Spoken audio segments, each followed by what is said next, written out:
My dear friend, have you ever found yourself walking a path without knowing where it would lead, and yet deep within, a gentle whisper urged you, keep moving?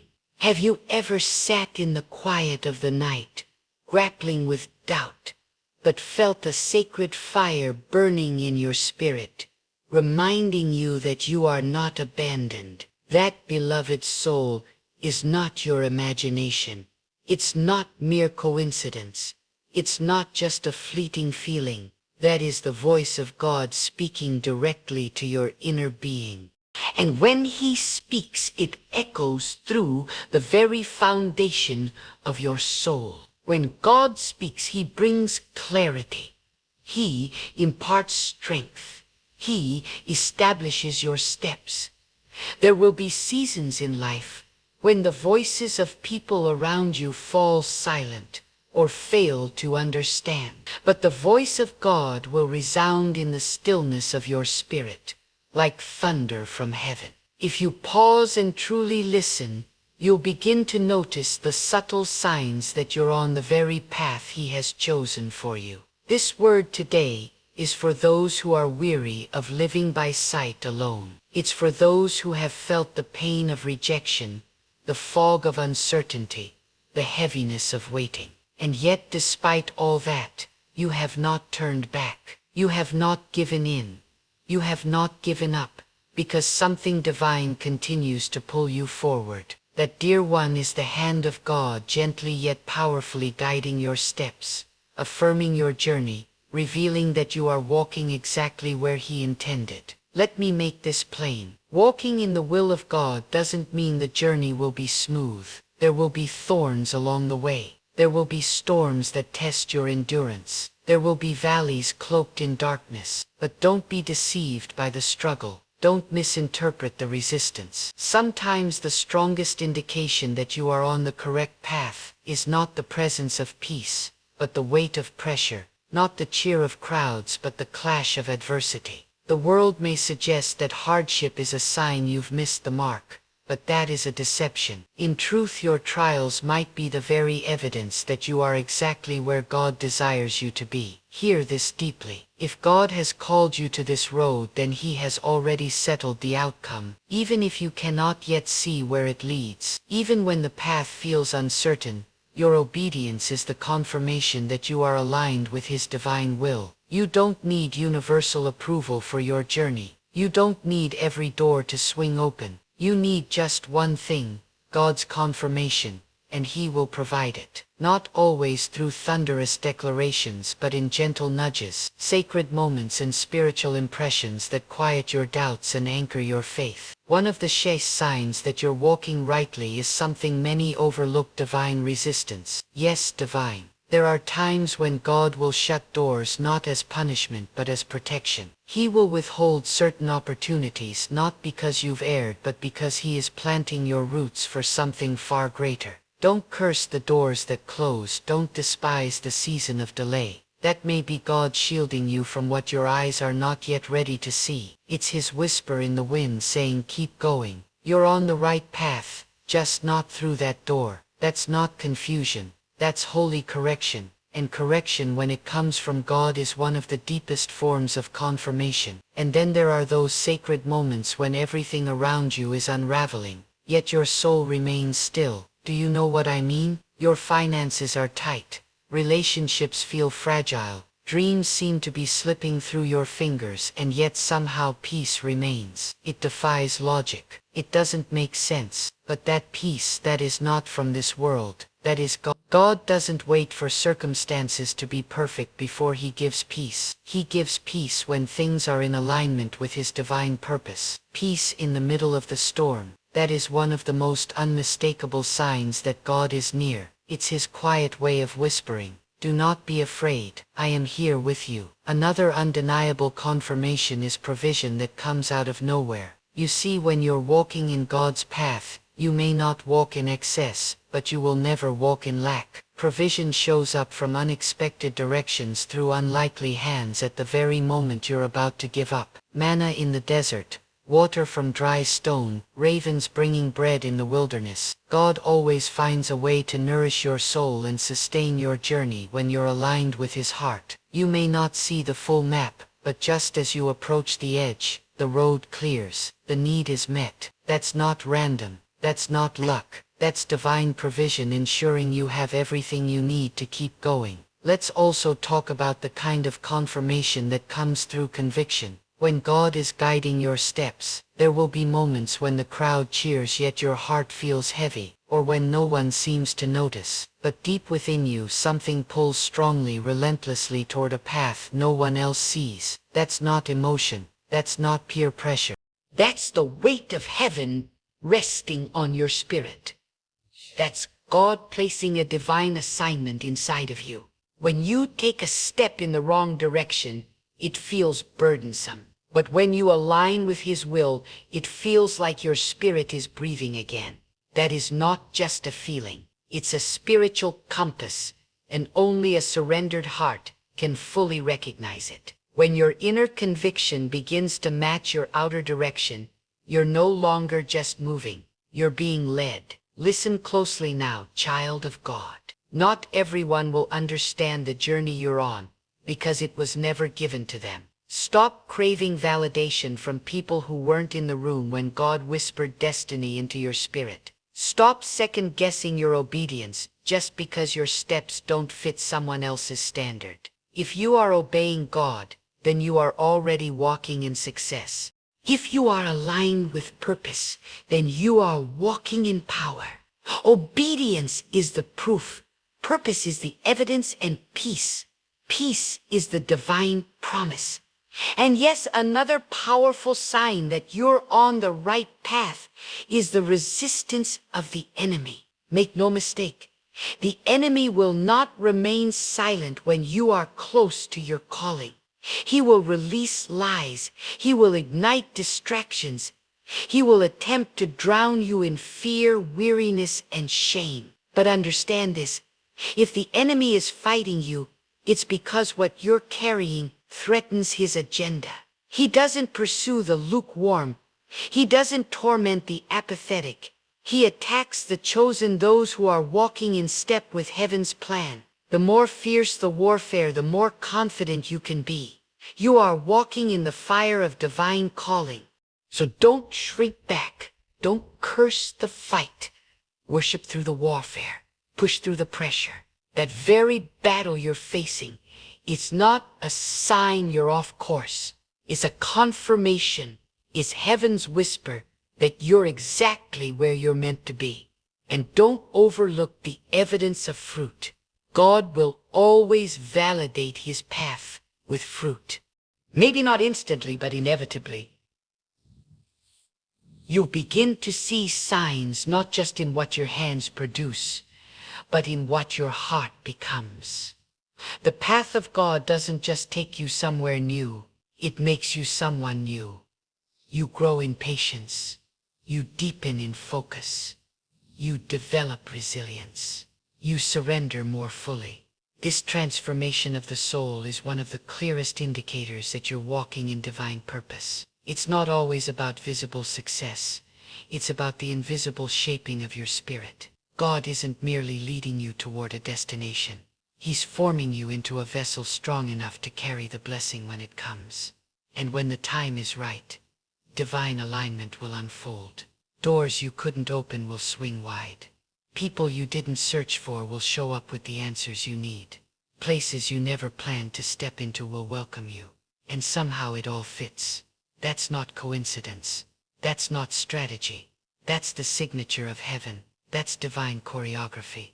What your mind couldn't arrange, God has orchestrated perfectly. And that kind of divine fit, that seamless alignment, is a powerful confirmation that you are walking with Him. Let me speak directly to your heart right now, especially if you've been crying out for clarity. If you've been pleading for a sign from heaven, let this be that sign. This message, these words, this very moment, it's your confirmation. You are not lost. You are not being punished. You are not forgotten. You are moving in the exact direction God intended. The silence is not His absence.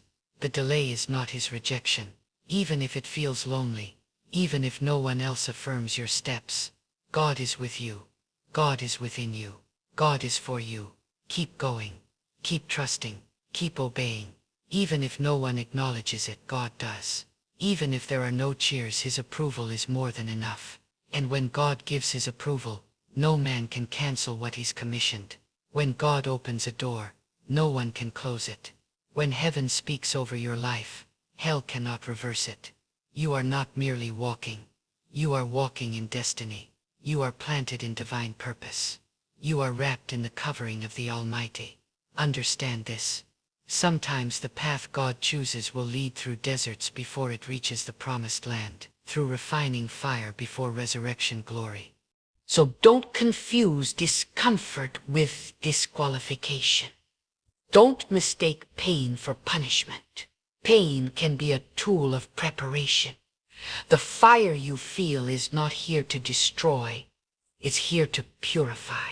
God uses fire to remove what no longer belongs, to strip away fear, to dissolve distraction, to prepare you for the weight of what's coming. Don't quit now. Don't walk away. Don't abandon the very thing you were anointed to complete. Look around you. The signs are there. The peace that doesn't make sense. The provision at the last moment. The divine timing and placement. The conviction in your soul. The opposition that confirms your importance. The growth you didn't even know was happening. All of it is declaring one truth. God is with you. You are not lost. You are not forsaken. You are being led, and to be led by God even through valleys, even through shadows, is the greatest honor you could carry. Emotions will rise and fall. Strength may waver, but truth stands unshaken. God does not change. If He called you, He will carry you. If He began a good work in you, He will bring it to completion. If He led you here, He will not leave you here. His faithfulness does not depend on your performance. It is anchored in His eternal nature. God is not a man that He should lie. If He has spoken it, He will bring it to pass. If He has promised it, He will fulfill it. Walk forward, head lifted, spirit anchored, and heart overflowing with faith. Because this path you're walking, it's not a mistake. It's not random. It's not a delay. It is divine. You're not moving in circles. You're being led somewhere sacred. Every step you take, every tear you've cried, every quiet sacrifice you've made, none of it is in vain. It's all working together to build something eternal. It's shaping the testimony of your life. And one day when you look back, you will see it clearly. The twists, the valleys, the dry places, all of it was sovereignly orchestrated to bring you into the fullness of the calling God placed on your life. Hear this deeply in your soul. God is not just leading you. He is preserving you. He is guarding something inside you that is greater than what you yet comprehend. Often, what feels like a detour is actually divine preparation. You may not be standing in the promise yet, but that doesn't mean the path is wrong. When you surrender your life to the will of God, you are no longer following man-made maps. You are being guided by the mind of the Almighty, the one who knows the end from the beginning. While you're focused on surviving this moment, God is already setting up your next miracle. While you wrestle with uncertainty, He is preparing the fulfillment. And this is something we often miss. Sometimes God confirms you're on the right path, not by adding more, but by removing what no longer belongs. People you thought would stay leave. Doors you planned to walk through close without explanation. Opportunities dry up, and yes, it hurts.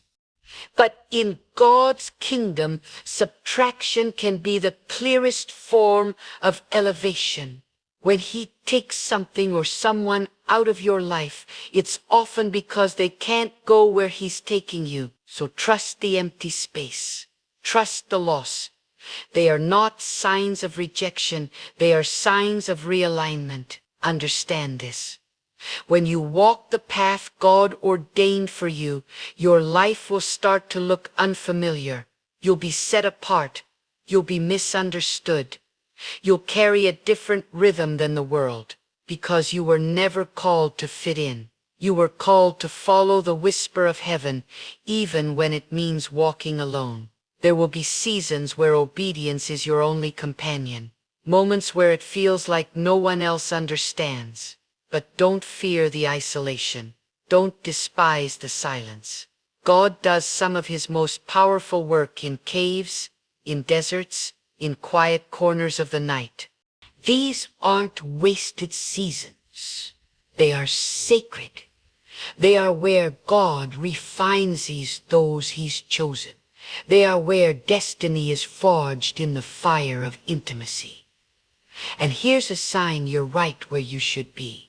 You'll find strength that makes no human sense. Supernatural endurance will carry you. While others crumble under pressure, somehow you're still standing. You may be wounded, but you're still worshiping. You may be tired, but the flame inside of you still burns bright. That strength, it's not coming from your own willpower. It's the breath of God sustaining you. It's his power made perfect in your weakness. He empowers those who follow his path. He strengthens those who keep saying yes, even when it costs everything. So if you're still standing after all you've endured, let that be your confirmation. God has never left your side. There's a divine mystery in the way he moves. He rarely reveals the whole map, but always gives just enough to keep you moving. A glimpse here, a whisper there, a sudden peace that doesn't make sense. That's how he works. He's not building your comfort zone. He's building your capacity to trust. And what he's after is not just your understanding, but your surrender. The kind that says, even when I don't see, I'll still follow. That kind of trust stirs heaven. That kind of obedience unlocks favor beyond measure. One of the clearest signs you're walking the right path is when your inner world begins to shift. Shallow cravings fall away. The approval of others loses its grip. And instead, your heart starts to burn for the presence and pleasure of God. That's not a coincidence. That's the potter shaping you. Don't overlook it. That is divine preparation in motion. He is aligning your soul with your calling. And yes, confirmation often comes clothed in resistance. Sometimes it's not strangers who oppose the vision. It's those closest to you. Those you expected to celebrate with you might doubt you, question you, even try to steer you in another direction. But hear this, their agreement is not a requirement for God to fulfill what he promised. When God sets you on a course, rejection becomes redirection. Criticism becomes your training ground, and isolation becomes the sacred place where you discover that God's presence is more than enough. Don't fear what you cannot explain. The unknown is not a threat when God is the one leading you. Faith is not built on answers. It's forged in trust. Trust when the answers don't come. Trust when the path seems unclear. Trust when the waiting feels endless. If God said go, then go. If he said leave, then leave. If he said build, then start building. Don't hold back your obedience for the sake of making others feel comfortable. Don't wait for perfect timing to obey what was already confirmed in your spirit. The wind may resist, the sky may stay gray. But when God says move, it's time to move. And when you do, watch what happens. Doors that were shut will open. Paths that were blocked will clear. What once seemed impossible will start to yield under the weight of divine authority. Mountains will shift not because you pushed, but because you walked in obedience. You carry something holy, a mark of divine direction. You're not wandering aimlessly. You're walking with clarity, with intention, with sacred assignment. Let me say this with boldness. When you walk with God, you don't need to prove anything to anyone. Your authority is not in volume. It's in alignment. And when you are aligned with heaven, even your silence carries weight. Your presence shifts atmospheres because you are no longer moving by impulse. You are moving by instruction. And that is the power of a life led by God. He's not testing outcomes or improvising your path. He is deliberate. He is unwavering. He is perfectly faithful. Every detour, every delay, every trial you've endured has been woven into a design far beyond your comprehension. None of it has been wasted. The disappointments didn't cancel your destiny. The failures didn't void your calling. If you're still breathing, then God is still building. Your story is far from over. In fact, the most significant chapters is still unfolding. And when doubt tries to take root, because it will, when your emotions roar louder than your faith, return to the last thing God made clear. Revisit the moment He whispered truth into your heart. Remember the prayer He answered, the peace that settled in your spirit, the word that confirmed your direction. That is your anchor. The storms may rise, the winds may rage, but if your soul is anchored in what God already said, you will not drift off course. Impatience is a trap. Don't fall into it. Many abandon their journey, not because they were wrong, but because the wait felt too long. But God does not hurry. He works outside of time, crafting something eternal. He's laying a foundation so deep, so unshakable, that when the blessing arrives, it will not crush you. He's not just preparing the blessing for you, He's preparing you for the blessing. That's why it feels weighty. That's why it takes time. Because when it comes, it will arrive suddenly, but be sustained by all that was built slowly. Let your spirit grasp this. When you walk in step with God, you become a threat to the kingdom of darkness. You carry weight. You carry impact. You are not ordinary. You are chosen for purpose. So of course the warfare intensifies. Of course the enemy wants you weary. But don't retreat. This is not your moment to shrink. It's your time to rise. Let your faith roar louder than the fear. Let the fire within you outshine the chaos around you. The right path won't always come with applause. It won't always feel easy. It might be lonely. It might be misunderstood. But it is filled with divine appointments, miraculous moments, and eternal significance. You're not walking just for you. You're paving a path for generations after you. Your obedience will echo beyond your lifetime. Your faith will build bridges for others. And someone someday will find strength because you didn't quit, because you trusted God when no one else did. So let this truth settle deeply. If God chose your path, then every step is sacred. Don't let anyone minimize your journey. Don't let any setback cause you to doubt the road under your feet. Every move you make in obedience is a strike against fear, a declaration that you belong to something holy. There is no higher call than to follow the gentle whisper of God with relentless trust. And there is no greater power than to keep walking when everything around you says, turn back. The terrain may be rough, but the one leading you is sovereign. The night may stretch long, but the one watching over you never sleeps. You may feel overlooked, but heaven sees every act of surrender. You may feel unheard, but God listens to every quiet cry of your heart. The world applauds what is visible, but God rewards what is hidden. Every silent tear you've shed, He knows.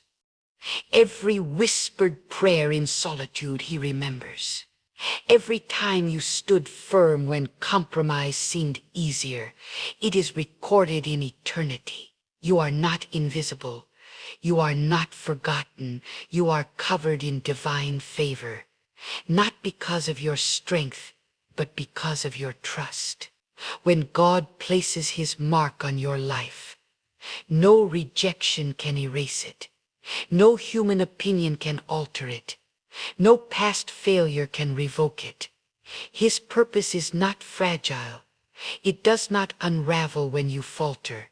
It does not collapse under pressure. God's plan was spoken long before your first breath.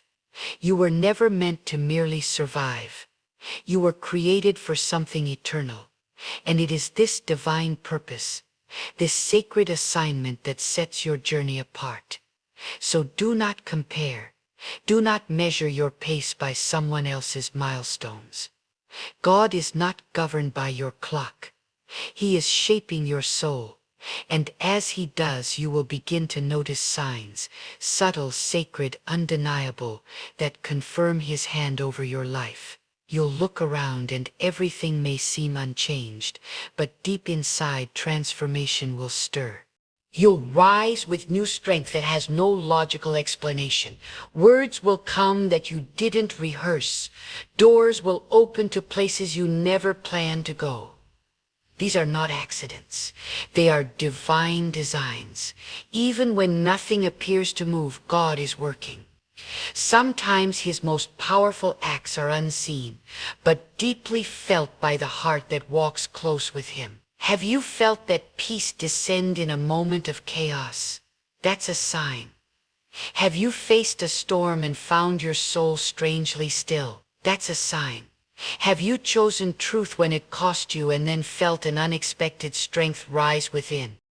That too is a sign. These quiet, sacred imprints are God's fingerprints over your life. They may not come with lightning or applause, but they are unmistakably holy. They remind you you are not walking alone. And to the one in the valley right now, to the weary, the unsure, the barely moving soul, hear this: even crawling toward the direction God pointed you is still movement.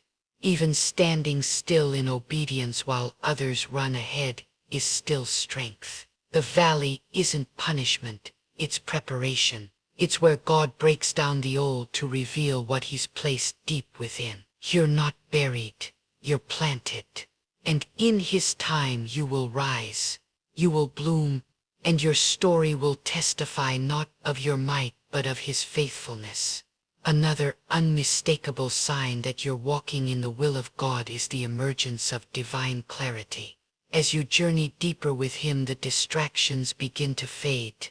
The noise that once clouded your vision loses its grip. You begin to sense when something isn't right, not from fear but from discernment that has been refined by the One who sees all things. This clarity is not just insight, it's confirmation. It's the evidence that your spirit is aligning with the rhythm of heaven. You are no longer moved by fleeting emotion. You are being led by something holy, something weighty, something eternal. And in that alignment, you won't need to strive to open doors. Divine opportunities will begin to recognize your presence. Resources will find their way to you. The right connections will be drawn, not by strategy, but by divine orchestration. There is a sacred rhythm to God's timing. And when you walk in it, life begins to move differently. Not without effort, but free from anxiety. Not without challenge, but absent of fear. Grace becomes the oil on your path. What once felt like a mountain now begins to move, not because you've become stronger, but because you become more surrendered. And here's a truth we often miss. Sometimes the clearest confirmation that you're on the right path is when God delays what you desire. He holds back not to harm, but to shield. He pauses not to frustrate, but to prepare. The delay is not rejection, it's refinement. It is heaven's way of saying, there's more work I'm doing in you before I release what I've prepared for you. Don't misjudge the silence. God is not slow. He is strategic. What he is birthing in you is too precious to be rushed. The longer the preparation, the deeper the impact. Your hidden obedience, your quiet discipline, your unseen sacrifices, none of it is wasted. Heaven sees and heaven rewards. At the right moment, his moment, he will raise you. He will defend you. He will go before you and align what no man could orchestrate. Not for your fame, but for his glory expressed through your life. So hold fast, not just to the promise, but to the journey itself, because the promise detached from the path is incomplete, and the process without God's presence is powerless. But when you walk step by step with him, every delay becomes sacred. Every failure is repurposed. Every detour becomes destiny. This is more than a pursuit of success. This is surrender. And those who yield fully to God's way will never be forsaken. If the fire feels more intense, it's because the gold inside you is being purified. If the test feels heavier, it's because the calling placed upon you carries eternal weight. And if the battle has intensified, it's because the assignment on your life is undeniable. You were never meant to drift. You were born to carry light. You were created to move with holy authority in the space God has positioned you. You are not wandering. You are walking in divine purpose. You, dear one, are living proof that God still speaks, still leads, and still reveals his path to those who seek him with undivided hearts. Lift your head, shake off the lies that have tried to weigh you down. Walk forward with boldness, because you are not lost. You are not behind. You are not beyond repair. You are exactly where you're meant to be, held by the hands of the one who never makes a mistake. You're walking a path designed for purpose, and the God who called you is faithful to complete what he began. Don't veer to the left or the right. Don't go searching for shortcuts or easier detours. Stay planted where God positioned you. Grow in the soil he chose. Walk with honor, love with purity, serve with humility, move with unwavering faith. This path you're on, though narrow, though steep, leads to something eternal. It is not just a good path. It is God's path, and that alone makes it enough. When God places you on a divine path, it doesn't always feel like promotion. Sometimes it feels like isolation. It can feel as though you've been tucked away, hidden from sight, forgotten by the world. But don't be deceived. What seems like hiding is often God's way of preserving. He does not expose what he hasn't refined. He conceals what he is still forming. He shelters what he is still shaping. And it's in those quiet, overlooked spaces, the secret places, where God's most profound work happens. If no one sees your obedience, your late-night tears, your quiet faithfulness, remember this: God sees and his eyes are enough. Don't chase the applause. Don't mistake noise for anointing. The world may celebrate what's loud, but God honors what's true. He is not impressed by performance. He responds to purity. It's the steps you take in private, not the ones on stage, that carry the most weight in eternity. God's path often looks nothing like the popular one. It's the road where you choose conviction over comfort, truth over trend, obedience over optics. That is the road he watches closely. That is the road he blesses, not always immediately, but always surely. And don't forget, When you're walking in alignment with heaven, your pace will look different. The world may be sprinting, but God might tell you to walk. Others may rush while he whispers, wait, because his path isn't measured by speed, it's measured by alignment. And one moment of holy alignment is worth more than a lifetime of ambition without purpose. The world says hustle. God says trust. The world says strive. God says rest in me. Obedience may seem slow to the world, but in the kingdom it's always right on time. It may be quiet, but it carries eternal weight. When your spirit aligns with heaven, you begin to hear God in the silence. You see him in the storm. You trust him even when your plans crumble. That kind of faith isn't born in ease. It's forged in fire. It's built in the unseen. It's proven through testing. So do not resent the stretching. These are not delays. They are divine deposits of strength, of depth, of endurance, and of unshakable trust. When the blessing arrives, it will not overwhelm you because your foundation is deep. There is a sacred confidence that begins to rise when you know you're walking in God's direction. It's not pride, not arrogance. It's a holy assurance, the kind that no longer seeks validation just to take the next step. You no longer wait for applause to obey.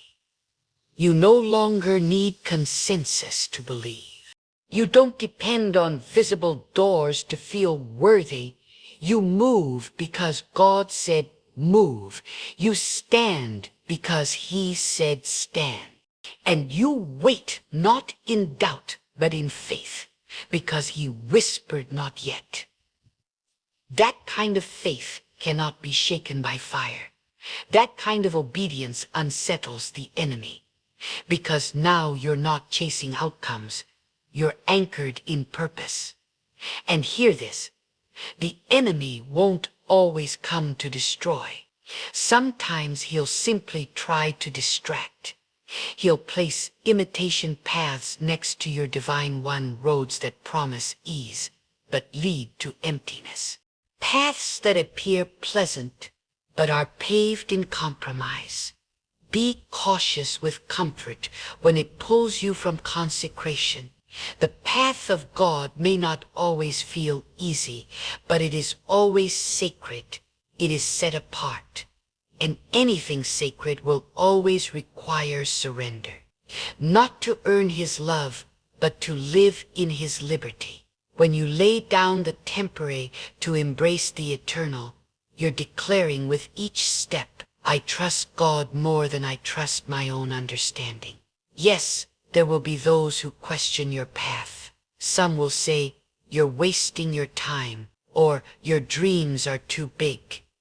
They'll call it unrealistic, but what they label as unrealistic, God calls preparation. What they call foolish, God defines as faith.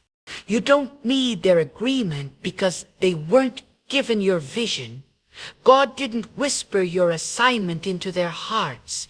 He planted it in yours. And if he planted it, he will water it. He will protect it. He will bring it to life. Let the world chase applause. Let others pursue fading crowns.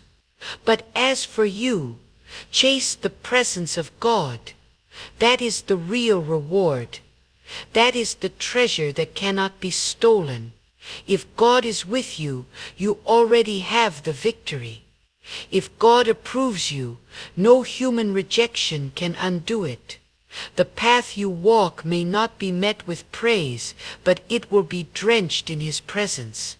And the presence of God is always enough. It will sustain you. It will correct you. It will cover you. Yes, there will be days when your steps tremble. Days when fear creeps in, when you stumble and feel weak. But even then, if your fall came through obedience, God will lift you. If your failure came while pursuing His will, He will restore you. God does not abandon those who seek Him earnestly. He does not reject the one who falls while walking toward Him. His mercy was never based on your perfection. It was always about your pursuit. So keep pursuing, keep knocking, keep asking, because the journey of God is not about a destination. It's about daily dependence, walking with the one who knows the way, and He will give you signs not always loud, not always seen with human eyes, but spiritual confirmations, a peace that settles in prayer, a rest that wraps around you when you choose the hard but holy road, a calm that follows your yes, even when the world around you screams chaos. These moments are not mere coincidences. They are divine confirmations. And if you remain tender to the gentle whispers of the Spirit, you will not be misled. You will be guided faithfully, patiently, moment by moment, step by step. The road you're on may feel narrow now, but it leads to open places. It may feel hidden now, but it ends in a city set high where His light shines through you. It may feel painful now, but it will usher you into a peace that surpasses all understanding. God is not simply pulling you forward. He is drawing you inward into deeper trust, into deeper surrender, into the holy realization that His ways are higher, His thoughts far greater, His plans infinitely wiser than yours. You don't need to chase what God has already written with your name. What He has assigned to you cannot be taken, delayed, or denied, but it will require you to stay the course. Even when others run ahead, even when their doors open before yours, don't look around, don't compare. Stay focused, stay low in spirit, stay obedient, because the true path is not proven by speed, but by the strength to endure. God doesn't give blessings that bring, He gives gifts that complete you, and He gives them not in your time but in His. So keep walking. Even if you walk with a limp, walk through the questions, walk through the silence, walk through the wounds, walk when no one claps, because God is watching, God is guiding, and He is always faithful. Yes, this path may cost you, but it is covered by grace. It may be narrow, but it is noble. It may test you, but it is holy. There comes a moment in every journey when your strength will no longer carry you, only conviction will. And that conviction isn't born in ease. It is formed in the secret place where your soul collides with fear and doubt, yet still chooses to believe.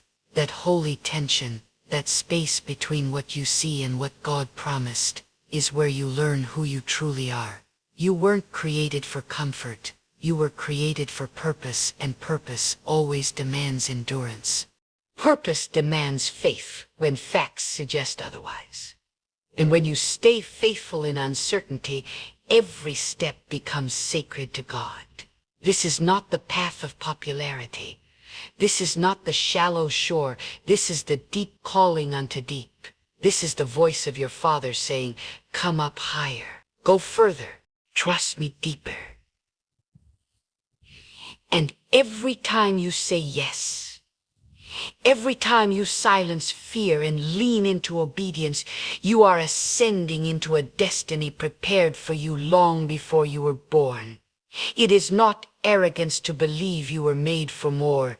It is faith, and it is that kind of faith that brings delight to the heart of God. Because when you walk in obedience, you will notice a shift. The things that once satisfied no longer speak to your spirit. The weight of people's opinions grows light. The noise of this world fades, and what remains is Him.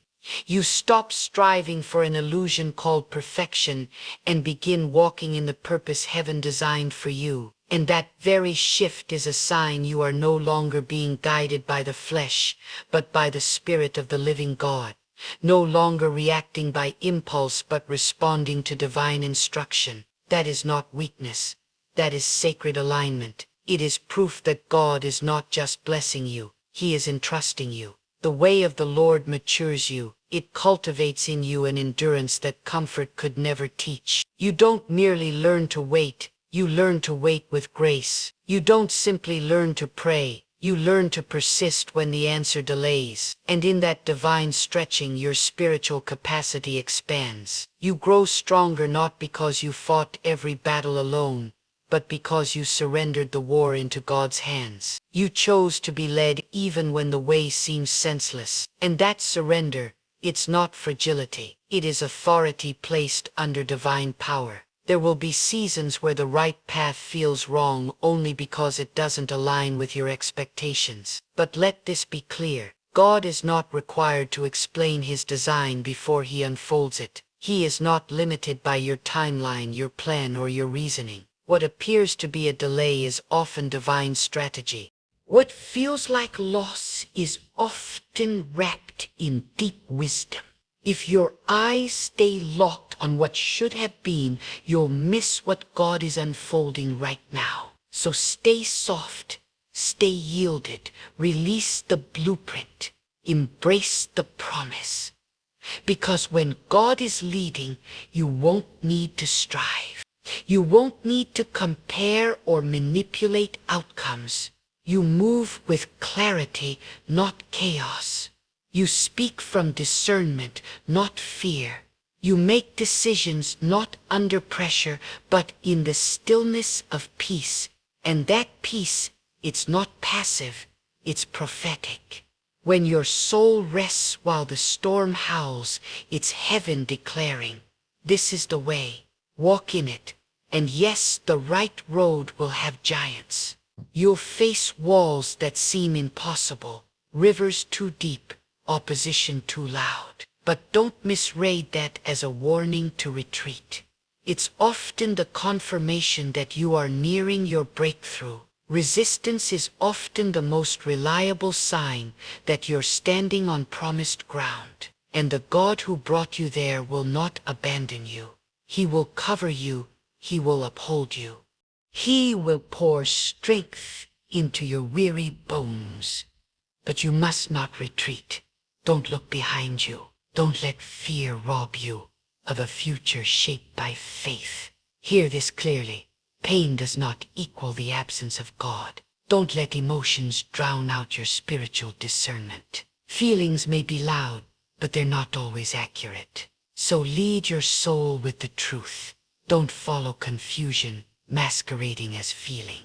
And here is the truth. If you still have breath in your body, then your purpose is still in motion. If you woke up this morning, your assignment is not over. Do not let discouragement become your counselor. Let faith take the lead. Let obedience rise as your unwavering response. When you're walking in God's will, even your weaknesses are transformed into weapons. Your scars become stories of grace. Your past becomes woven into the beauty of His perfect plan. Nothing is ever wasted in a surrendered life. Every delay, every heartbreak, every disappointment becomes divine material in the hands of the Almighty. And one day you won't just testify with your words. You will testify with your very life. You will declare through your journey that the path God chose was not only correct, it was sacred, it was essential, it was sovereignly designed to transform you from the inside out.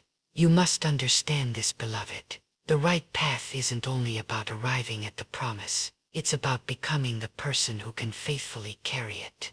God is not only moving in your circumstances, He is moving in your soul. He is shaping your intentions, refining your heart, aligning your desires, teaching you to walk in power without pride, to operate in wisdom without arrogance, to carry strength without harm. This is why the road feels steep, because God is building something through you, not just for you. You may look around and feel behind. You may feel like others are further ahead, shining brighter, achieving more, but their journey is not yours. Their calling is not your cross. Their timing is not your assignment. Stay in your lane. Fix your eyes on God, not the applause of men. Because if you live for human praise, you'll miss heaven's approval. But if you seek God's delight, everything else will align in divine timing. And when the day arrives, when your prayers are answered, when your vision becomes visible, when mountains are moved and doors are open, don't forget the journey. Don't forget the tears, the doubts, the nights you wondered if you could keep going. Don't forget how God carried you when you couldn't take another step. Those moments are not just memories. They are monuments. They are your anchor. They are the undeniable proof that your life is not your own. It is God's masterpiece. So now walk with courage. Speak with authority. Love without fear. Obey without hesitation. The path you walk is not ordinary. It is consecrated. Every moment matters. Every tear, every step, every test. You are not wandering by accident. You are not following wishful thinking. You are following a flame that cannot be extinguished, a calling that cannot be silenced, a destiny that cannot be stolen.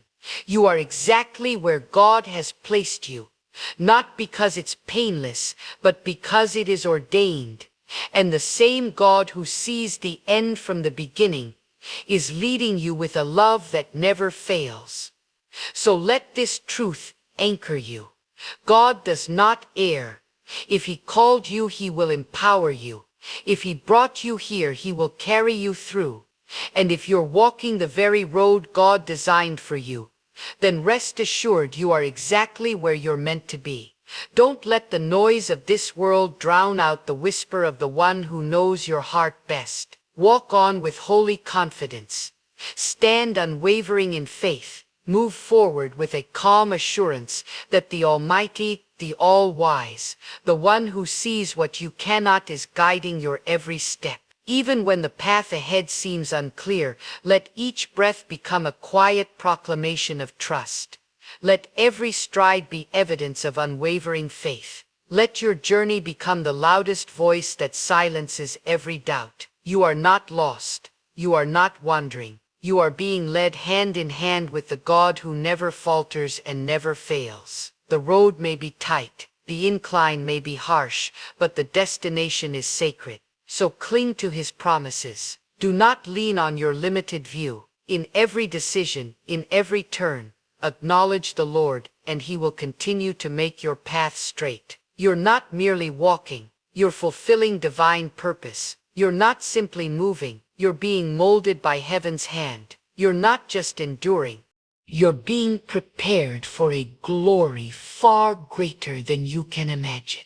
And one day when you look back on this road, the struggles, the silence, the steps, you won't just see footprints in the dust. You'll see undeniable proof that God walked with you through it all. And that, dear soul, is the ultimate confirmation, the clearest sign that you have been walking the right path all along. Right now, someone is standing at the threshold of a divine breakthrough. Your soul feels weary. Your heart bears a heavy load. And your mind has been plagued by relentless questions. When will it be, Lord? How much longer must I wait? Why the delay? But I am here with truth burning like fire in my spirit to remind you God has heard your cries. He has not overlooked your prayers. The silence you've endured is not His rejection. It's been a sacred pause. That door you've been knocking on with trembling hands and tear-stained prayers, it's about to open. There's a holy stirring happening in the unseen realm. You may not sense it. You may not see it. But faith was never meant to be built on what we can touch or see. It's about trusting the one who governs time, opens doors, and ordains destinies. God is not delayed. He is exact. The pause was not punishment. It was preparation. What you've called waiting, heaven has called refining. What you've seen as stillness, God has been using for transformation. The door hasn't opened yet because God isn't just opening it. He's establishing you for what lies beyond it. When He opens, no one can shut. And when He shuts, no force in the universe can pry it open. You've knocked on doors that looked right, sounded right, even felt right. Yet God held them closed. Why? Because He knew that not every good-looking door leads to your calling. Some doors are distractions in disguise. God isn't building your life for a fleeting victory. He's shaping something eternal, weighty, and purposeful. Some of you have waited not for days or weeks, but for years, and in the shadows the enemy has whispered, "It's never going to happen. You've been forgotten. That dream has died." But I'm standing here today to crush that lie under the truth of God's word. He never forgets what He promises. Your delay is not your denial. Your tears have not been wasted. The door is about to open, not because you've been perfect, not because you've strived hard enough, but because God is faithful. You prayed for these doors even before you knew how to pray. You wept for them in silence, battled for them in your mind, and God saw every moment. He's counted every tear, recorded every sleepless night. Now, in His sovereign timing, He is aligning the details. He's moving hearts, shifting circumstances, orchestrating events so that when the door opens, it will not be by luck or chance. It will be undeniably clear. God did this. Don't confuse God's silence with His absence. He's been closer than you know. This season of waiting wasn't wasted. It was a construction site. While you were weeping, He was building. While you were doubting, He was designing. While you were breaking, He was molding. He allowed the door to remain shut, not out of cruelty, but because the version of you that began this journey wasn't yet strong enough to carry the weight of what lies on the other side. But now, after enduring storms, walking through loss, and wandering through dry seasons, you've been strengthened, you've been refined. Some of you are standing in front of doors that generations before you only dreamed of entering, doors they tried to open but couldn't. You're about to break generational chains, step into promises your family never reached, and occupy sacred ground that was reserved for your obedience. You've been faithful with little, and now God is preparing to entrust you with much. But understand this is not a door that leads to ease or comfort. It's a door that leads to purpose. God doesn't open doors to make us comfortable. He opens them to fulfill a calling. You may look at yourself and think, "Why me? I'm not ready, I'm not enough." But that's the wonder of our God. He doesn't search for the most polished. He prepares the surrendered. He doesn't require perfection, and He responds to your yielded heart. And if your heart has been bowed in surrender, even through weakness, through quiet tears, through silent prayers, heaven has seen you. You didn't walk away when you were betrayed. You didn't abandon your faith when you were misunderstood. You remained in position. You remained at His feet. And now the door is about to open, and when it does, it won't bring chaos. It won't require you to strive, manipulate, or plead for affirmation. It will come with clarity. It will carry peace. It will echo what your spirit has already known deep down. It will draw you nearer to God, not pull you away. That's how you'll know it's from Him. It won't just lift you, it will humble you. You'll find yourself weeping, overwhelmed, not by pride, but by gratitude, because you'll know you didn't make it happen. You waited, you obeyed. But listen closely, not every open door is God's door.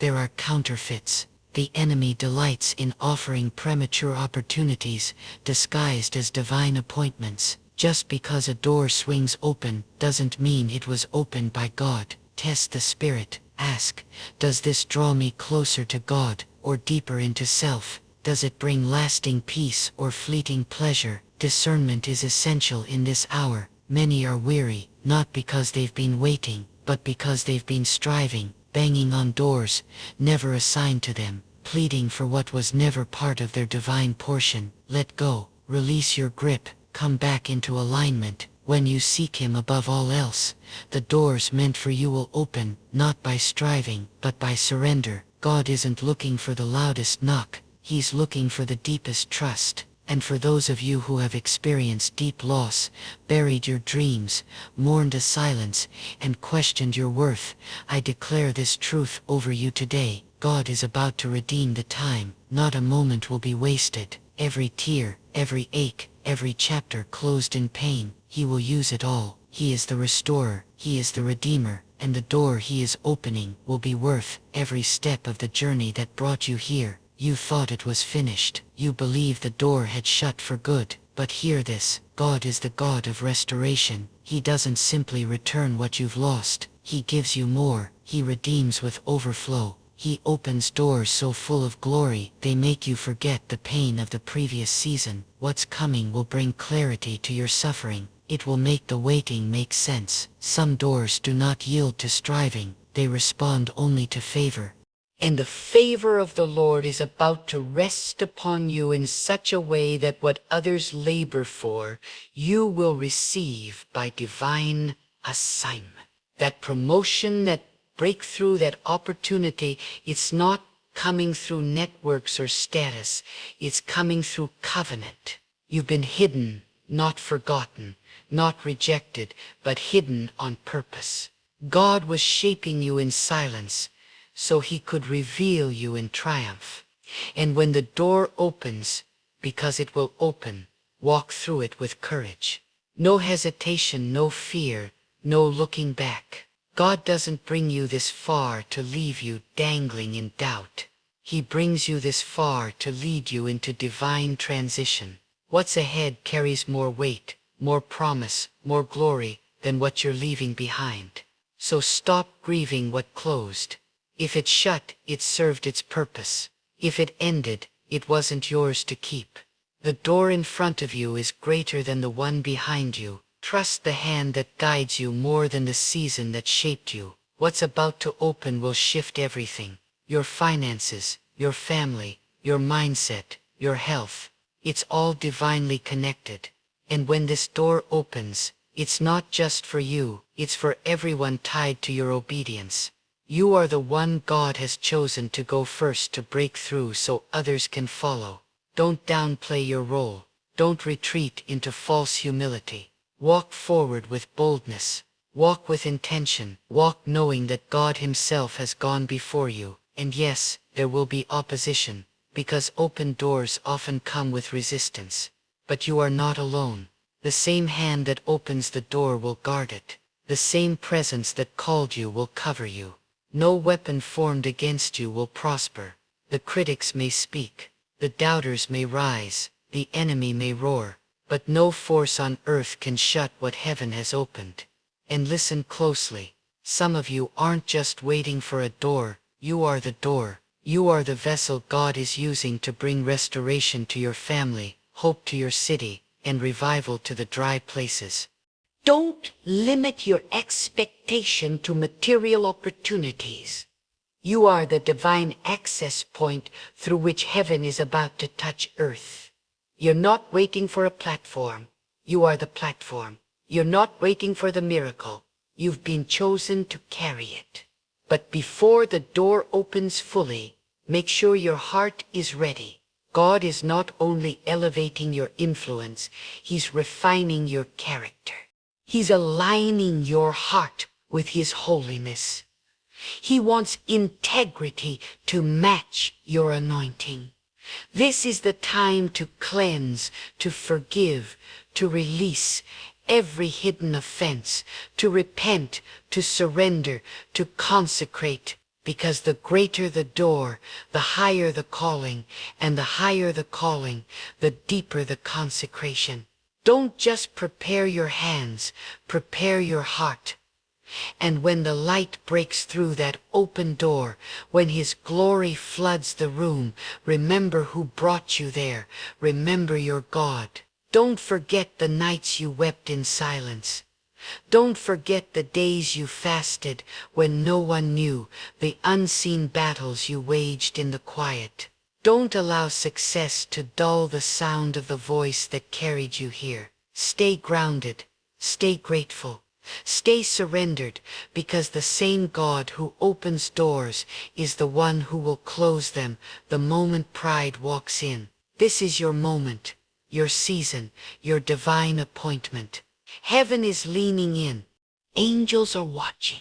Creation is holding its breath, waiting to see what you will do with this invitation from God. Will you step forward in faith, or shrink back in fear?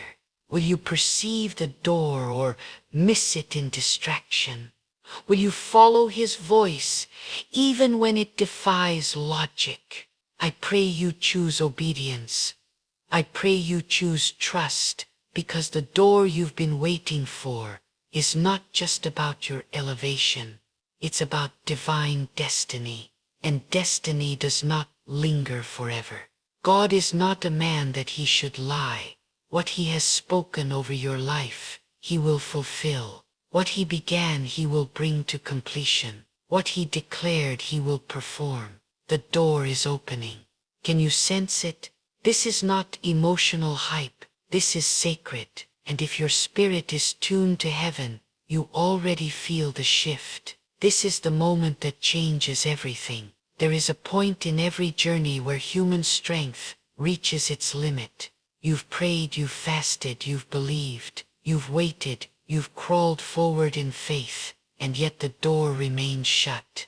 That moment is not the end. It's the final test. It's where your strength ceases and God's power begins. God does not respond to weariness alone. He moves at the appointed time. When the process has shaped you, when the refining fire has done its holy work, when your heart is finally aligned with the calling placed on you before your first breath, He is the God of perfect timing. Never early, never late. His movements are not swayed by human emotion. They are governed by eternal purpose.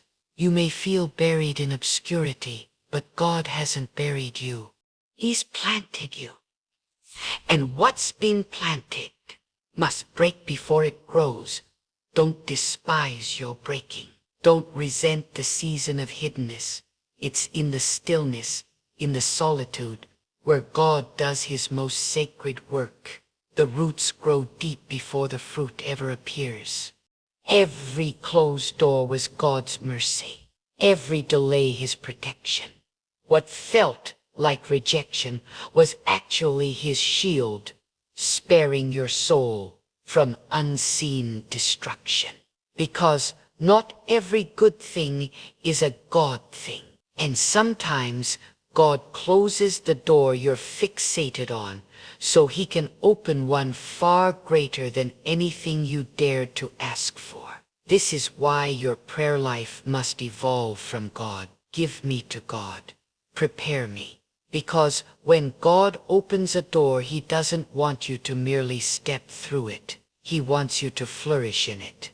So ask yourself this. Are you truly ready for what you've been praying for? Can your character sustain the weight of the next level? Can your heart remain pure when favor begins to surround you? Because God will never promote what pride will destroy. He's not opening this door for convenience. He's opening it for your calling. And if you've been called, you must carry that calling with humility. This door is not about recognition. It's about purpose. It's about impact. It's about legacy. It's about shining light in places where darkness has long remained. And hear this. You will not walk through this door alone. God's presence will go before you. His wisdom will guide you. His covering will surround you. You won't need to push your way in. You won't have to strive or scheme. You will walk in with peace that transcends understanding. That's how you'll know it's from God. It won't stir anxiety. It will settle your soul. It won't bring chaos. It will bring clarity. Now let's be honest. God's doors aren't always glamorous. Sometimes the open door leads first to a battlefield before it brings you into blessing. Sometimes it comes wrapped in trial, resistance, and refining. But that doesn't mean it's not from God. In fact, the most significant doors often come with the fiercest opposition. Why? Because God doesn't hand out keys to the faint-hearted. He entrusts them to warriors, to the ones who stayed when leaving was easier, to the ones who trusted when the odds were against them, to the ones who lifted their hands in worship even when their hearts were breaking. The enemy cannot cancel what God has ordained, but he will try to distract you before the door swings open. He'll use noise, confusion, false doors, emotional chaos, all to pull you from your place of readiness. But now is the time to stand your ground. Now is the time to silence every voice of fear and turn your ears to the truth of who your God is. He is not a God of confusion. He is the God of divine order, of sovereign power, of fulfilled promises. And what he began in you, he will bring to completion. There is someone listening right now who feels like everything is unraveling. But hear me, it's not falling apart. It's falling into place. The pain isn't random. The delay isn't wasted. God is weaving something intricate, something holy. And when he draws back the curtain, you will drop to your knees in awe. You'll see it clearly. You'll thank him for every delay, every disappointment, every closed door. Because now, standing on the edge of this divine threshold, you will see the masterpiece that only heaven could design. This door is not ordinary. It's not average. It's not expected. It is a divine portal into a realm of your life you've never walked in before. And yes, it will require more focus, more obedience, more refinement, but it will also give more clarity, more peace, more joy, and more fulfillment than you've ever imagined. You'll rise with purpose. You'll walk with conviction. You'll speak with boldness, not because of who you are, but because of who has sent you. But understand this, not everyone can cross this threshold with you. There are relationships that were right for a season, but cannot survive the demands of your next level. You must be willing to release what's familiar in order to embrace what is divinely appointed. Don't cling to connections that no longer serve your purpose. Don't drag yesterday into a future that God has sanctified for your transformation. If they had to leave, it's because their presence would have contaminated the promise. Release them and trust. What God has prepared behind this door will not merely replace what you've lost. It will surpass it. I understand the weight of waiting. I know the ache of long-standing prayers.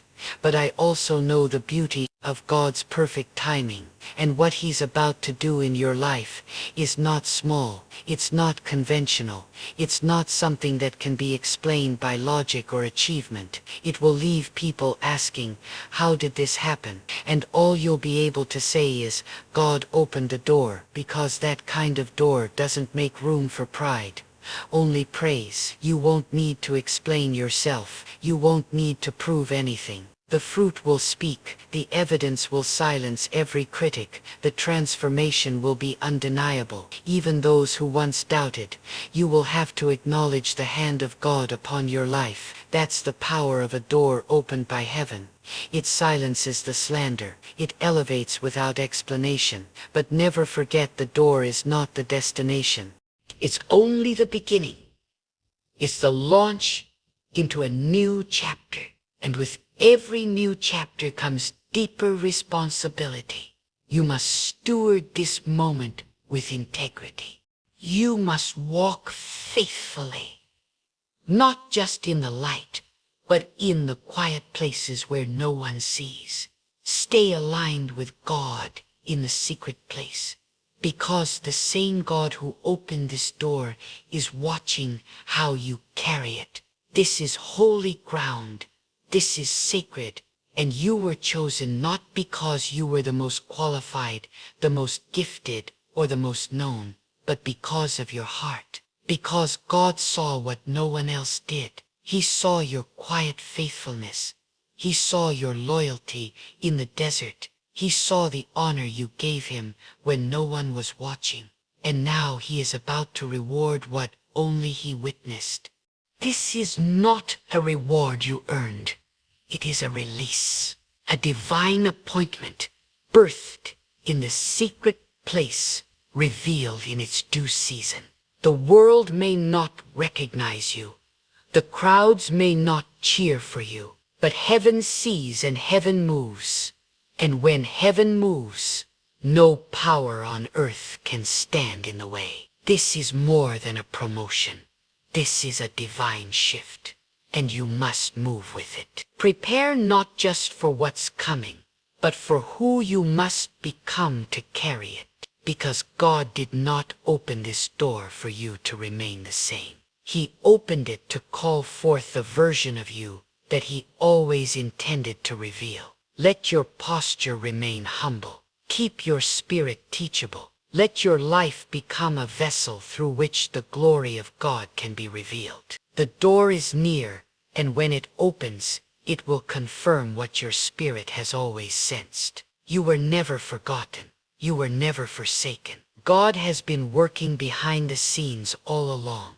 This was never just your longing. It was his design. When God opens the door you've been waiting for, it won't merely be an opportunity. It will be a divine appointment, a holy moment where your obedience meets his unmatched authority. And in that moment, your life will no longer be defined by what you lost, but by what you stepped into. You've walked through seasons clouded by uncertainty.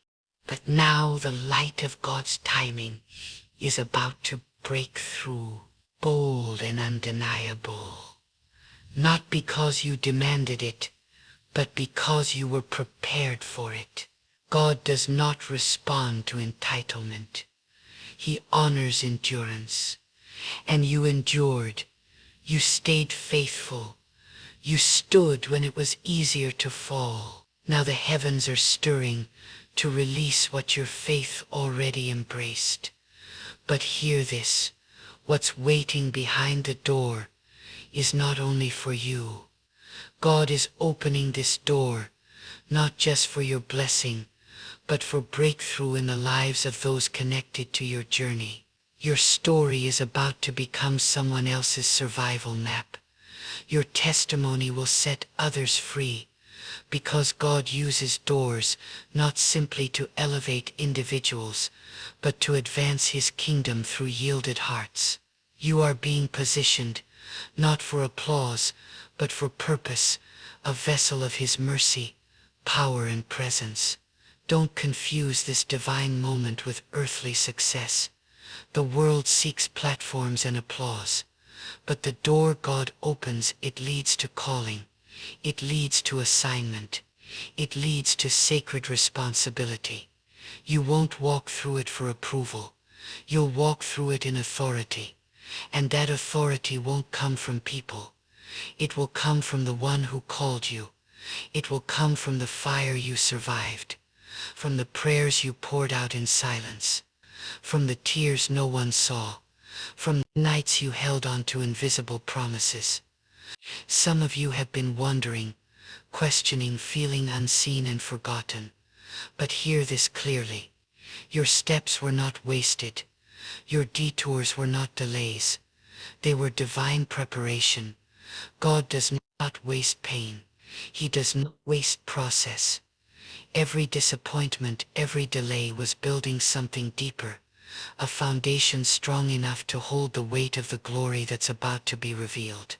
Had he opened the door earlier, you may have stepped through with wounds still open, with ego still loud, with heart still fractured.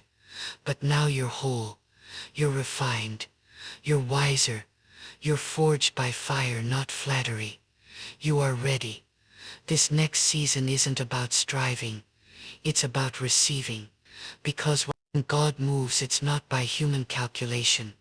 It's by divine command. He speaks and doors swing open without resistance. What once required effort will now unfold by favor, not because it's effortless, but because it's ordained. And when something is ordained by God, it no longer depends on man's permission, man's timing, or man's recognition. Let that truth settle deeply into your spirit. No one can overturn what God has already ordained. Some saw you stumble and assumed your story was over, but they didn't realize God does his most powerful work in the soil. They forgot that seeds must be buried before they bloom. They mistook your silence for surrender, never knowing it was God who kept you hidden. Because before God reveals, he refines. Before he lifts you, he establishes you.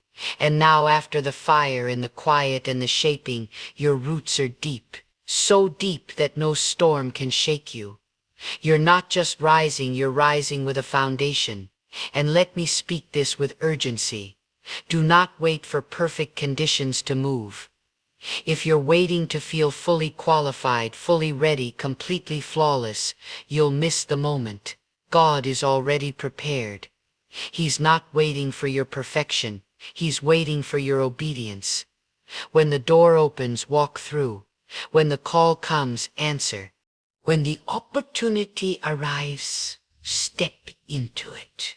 Because obedience unlocks realms that effort never could.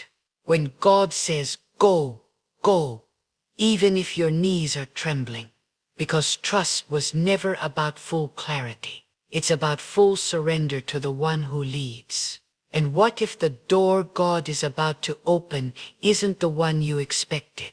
Sometimes we pray for doors that make sense to us, but God opens doors we didn't even know to ask for. You prayed for provision. He's giving you purpose. You cried for healing. He's bringing you into wholeness. You long for success, but he's gifting you with significance. God does not answer small prayers with small blessings.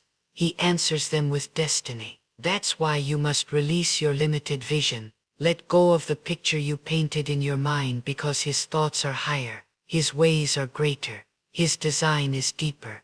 So even if the door doesn't look the way you imagine, trust him anyway. Even if it leads you into unfamiliar places, follow him anyway. Even if it feels bigger than what you think you can carry, step forward anyway. The safest place to be is not in the familiar. It's in the will of God. Many of you are standing right now at the edge of answered prayer, but fear is whispering. Fear of failure, fear of stepping out, fear of what others will say. But hear me clearly. Fear has no authority where God has already spoken. Fear is the thief of destiny. And it is silenced not by confidence in yourself, but by confidence in your God. Speak to your fear. Tell it it has no place where you're going. Tell it it cannot follow you through the door. You didn't survive all those trials, all those battles, all those silent seasons just to be held back by the ghost of doubt. The door is coming, and you must be ready. Not getting ready, not preparing when it arrives, but ready now. Ready in your spirit, ready in your heart, ready in your mind. Because when the moment comes, you won't have time to prepare. You will have to respond. God has already been preparing you in the secret place for what he's about to unveil in the public. The whispered conversations, the tearful prayers, the surrendered moments no one saw, they're about to bear visible fruit. But hear this clearly. Don't let visibility distract you from the purpose. God is not elevating you to be admired. He's lifting you to serve. The higher you rise, the deeper your surrender must become. Let humility be your anchor. Let gratitude be your song.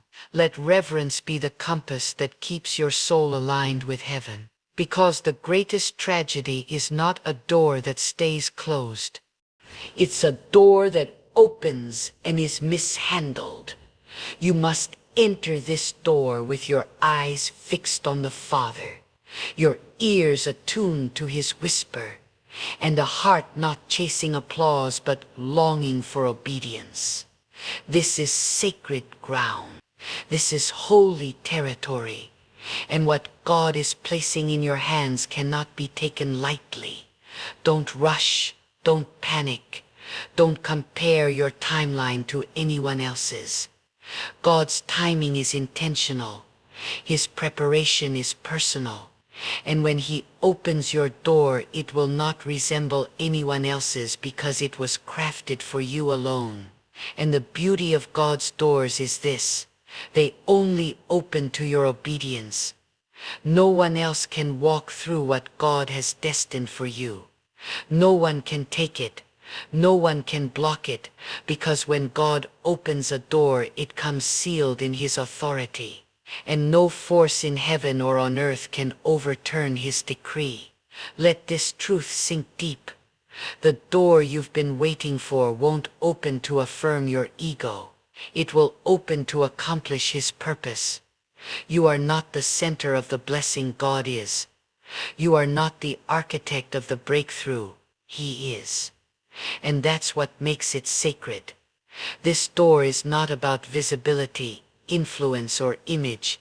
It's about divine positioning so that through your life God can demonstrate his power. It's about becoming living proof of what happens when someone clings to faith through silence, through sorrow, through seasons of seeming stillness. You are not being rewarded for performance. You are being entrusted with purpose. God opens doors not because we've earned them, but because our hearts have been aligned with his will. This door is more than a change. It is a sign of trust. God is trusting you with weight, with spiritual responsibility. This isn't casual favor. This is kingdom assignment. So your prayer must shift.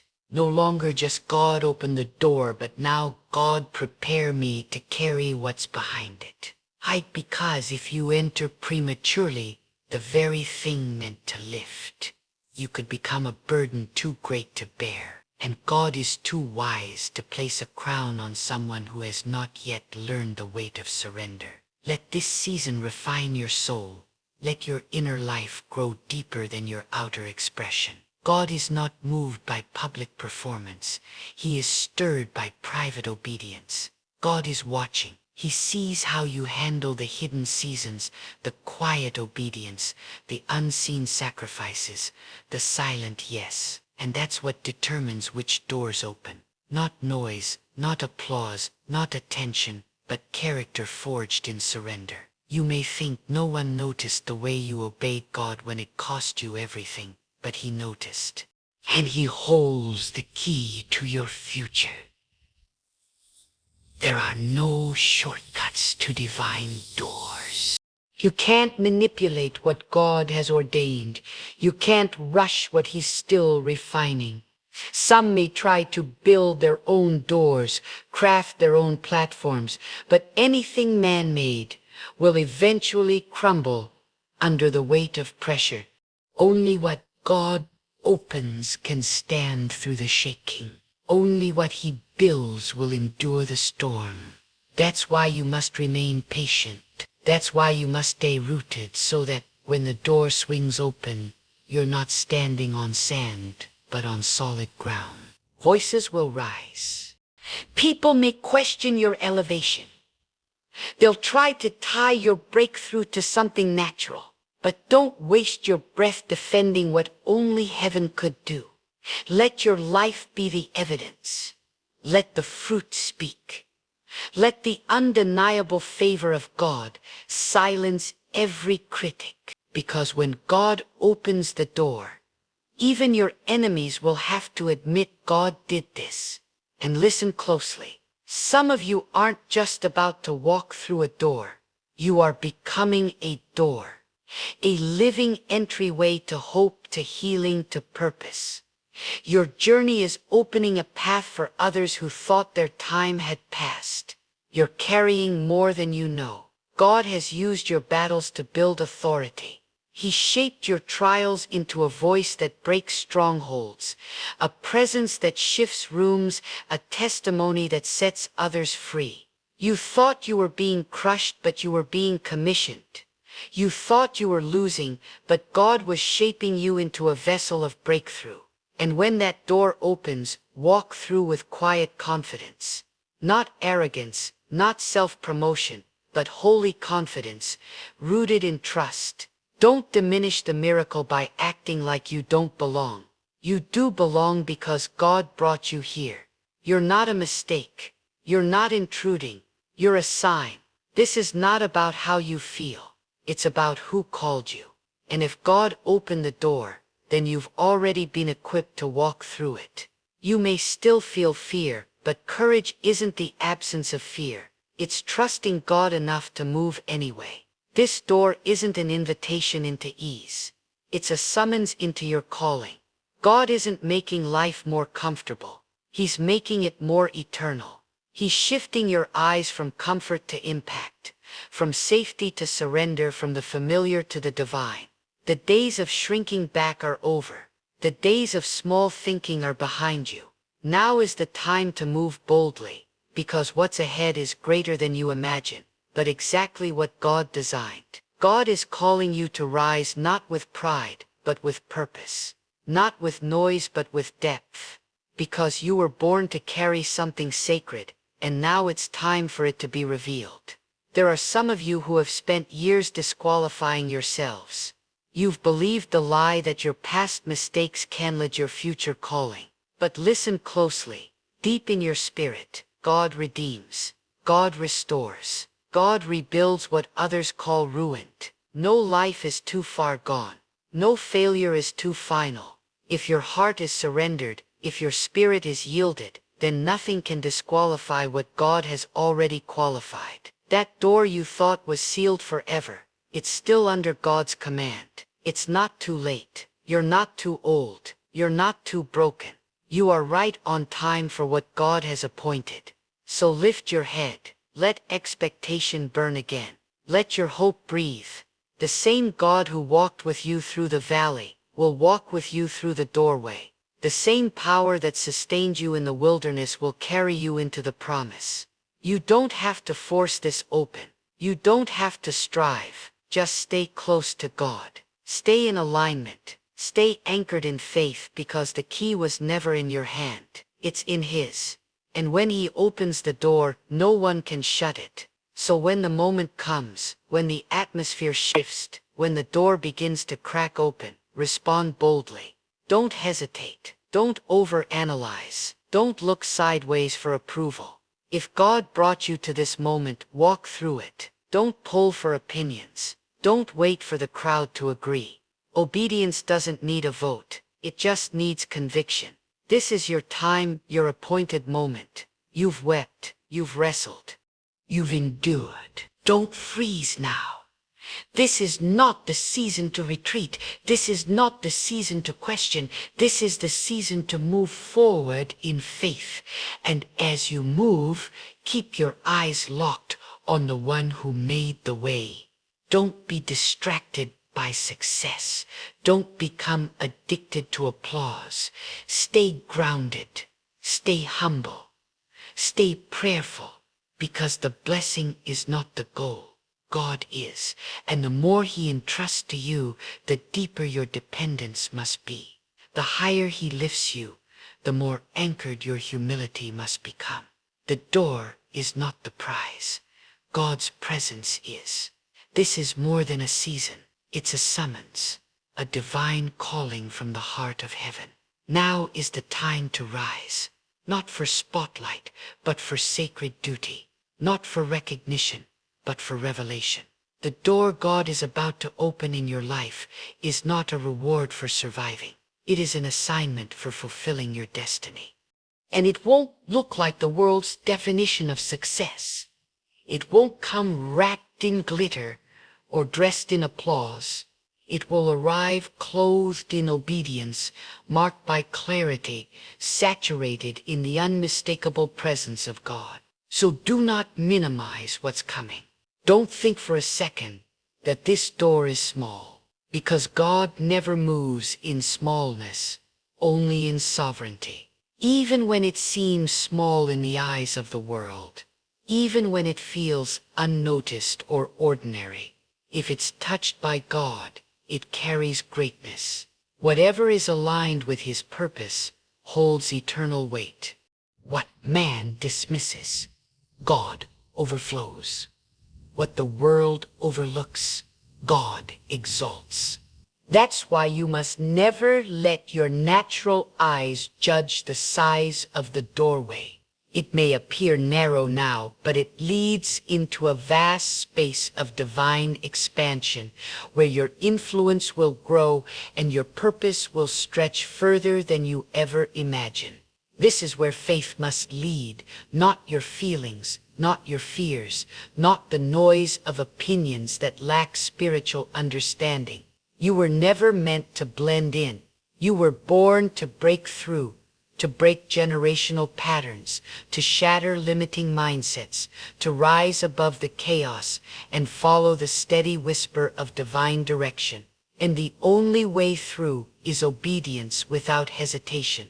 There will be moments when God's instruction won't make sense. He may open a door into unfamiliar ground, into places where you feel unequipped, unseen, even misunderstood. But it's in those places that God reveals His strength most powerfully. He doesn't bring you into the open so you can rely on your wisdom. He brings you there so you will depend fully on Him. And when you do, uncertainty turns into unstoppable momentum. What once confused you becomes clear because faith sharpens your vision and tunes your spirit to God's rhythm. Some of you are trying to carry yesterday's pain into a door that demands freedom. You must let it go. You can't enter the new when your hands are clinging to the past, to resentment, to bitterness, to the ache of old regrets. God doesn't open new doors to revisit old chapters. He opens them to author something holy, something fresh, something lasting. So release what has expired. Let go of the hurt. Let go of the confusion. Let go of what didn't work. Because what's ahead will bring understanding to every no that once broke your heart. And don't be surprised when the door leads not just to elevation, but also to separation. Yes, God will separate you. Because not everyone can walk into your next with you. There are voices you'll need to tune out, places you'll be called to lead, habits you must shed in order to carry the glory of this next season. If He's calling you higher, you must release what holds you lower. This isn't punishment. It's protection. It's not rejection. It's refinement. God isn't trying to take something from you. He's clearing space for something greater. You're being shaped not for fame, but for faithfulness. Not for popularity, but for purity. Not for clamor, but for consecrated power. The power that flows from God does not boast. It builds. It builds families. It builds generations. It establishes legacies that continue to echo long after your footsteps have faded. That's the purpose of the open door. It is not so your name will be exalted, but so God's will can be accomplished through your surrendered life. And hear this. When God opens the door, the warfare may intensify. Don't confuse resistance with misdirection. In fact, often the moment you step into true purpose, the pressure increases. But pressure is not a sign to retreat. It's a sign you've entered territory that matters. If there's no resistance, you're likely not taking any ground. So stand. Don't fold. Don't flinch. Because the same God who opened the door will sustain you through it. You don't have to conjure up strength. He will be your strength. There are dimensions of favor. There are depths to calling. And what you're stepping into cannot be accessed by talent alone. It cannot be held by charisma. It cannot be faked. This next level demands the anointing. And the anointing isn't purchased with applause. It is purchased in surrender, in fasting, in long nights of unseen prayer, in obedience that hurts, in integrity that costs, in choosing silence when the flesh wants to defend. This is not about chasing open doors. Stop chasing. Stop knocking on what God has already shut. The door that's about to open for you won't require compromise. It won't require you to plead or posture. It will open because it was written into the divine timeline of your life before you were born. God saw you in your mother's womb, and He ordained this very moment. You are not here by chance. You are here by design. You didn't stumble into destiny. Destiny summoned you. And to the one who feels unworthy, listen with your soul. God is not looking for the perfect. He is looking for the willing. Your scars don't disqualify you. Your past does not disqualify your future. Your mistakes do not outweigh God's mercy. If anything, your brokenness has made you more ready than you know, because it's the broken vessel that pours best. It's the humble heart that hears most clearly. It's the surrendered life that God delights to restore, because when He does, all glory goes to Him. So rise, rise with reverence, rise with holy expectation, rise knowing this: what God has ordained cannot be stopped, delayed, or denied. Not by any person, not by the enemy, not even by your own fear. When God commands the door to open, it opens. And when it does, you will walk into places your qualifications could never reach. You will be seated at tables where you were once forgotten. You're about to receive opportunities that surpass your qualifications, not because of merit, but because of mandate. God has spoken, and His word never returns void. So now prepare, not just on the outside, but in the hidden places. Let your spirit be sharpened. Let your discernment grow keener. Let your dependence on God deepen like never before. Because what you're about to step into is not ordinary. It's not casual. It's not something that can be explained. It's divine. And when you enter it, you'll know. You'll sense the weight of heaven. You'll walk in it with sacred awareness.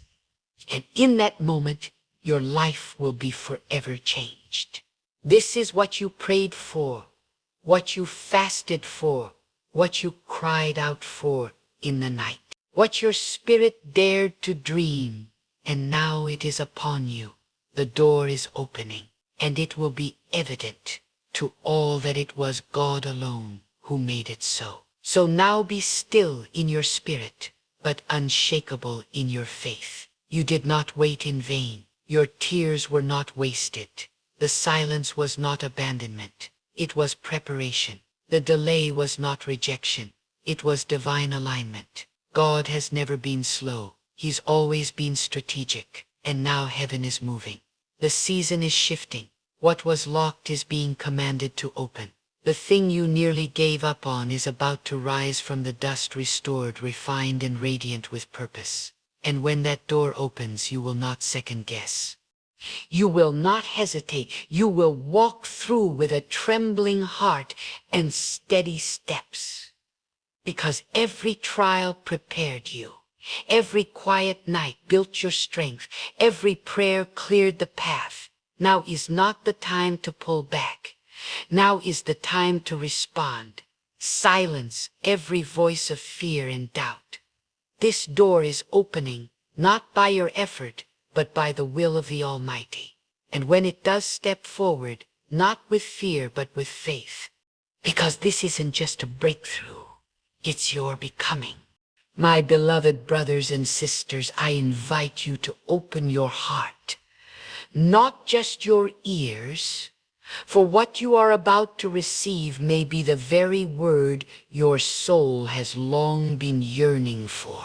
There are chains wrapped around your spirit, chains unseen by others, but deeply felt within. You move through life smiling, working, talking, surviving, yet inside your heart is weary. Your peace has been stolen. your strength feels depleted. And why?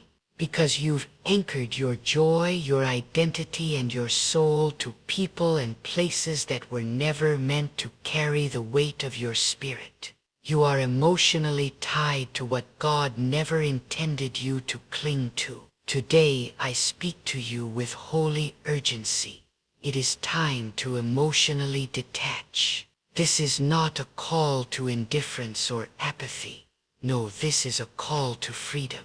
It's time to break the invisible cords that keep your heart entangled with pain, with rejection, with betrayal and guilt, with expectations, with the past, with people who drain you, and with things God has already removed from your life. You must release the grip, because as long as your heart remains attached to what God is trying to separate you from, you will not experience the peace that only He can provide. Some of you are holding tightly to relationships that are quietly dismantling your purpose. You're clinging to a memory, a season when you were loved, when things felt whole. But that season has passed, not as punishment, but His preparation. God allowed the shift to set you free. Still you return emotionally imprisoned, believing that healing comes from holding on. It does not. Your healing is found in letting go. God cannot pour living water into a soul still filled with bitterness, sorrow, or attachments to what no longer belongs.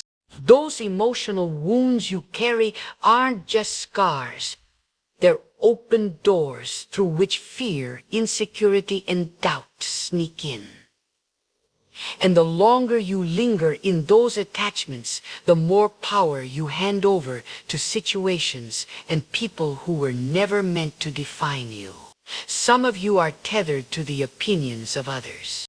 Your joy rises and falls with who accepts you, who praises you, who affirms you. But God did not create you to live at the mercy of another's approval. If your peace is contingent on human behavior, you're already in emotional captivity. Detachment does not mean your heart grows cold. It means your spirit becomes free. It means you no longer allow people to dictate your worth or circumstances to rob you of your identity.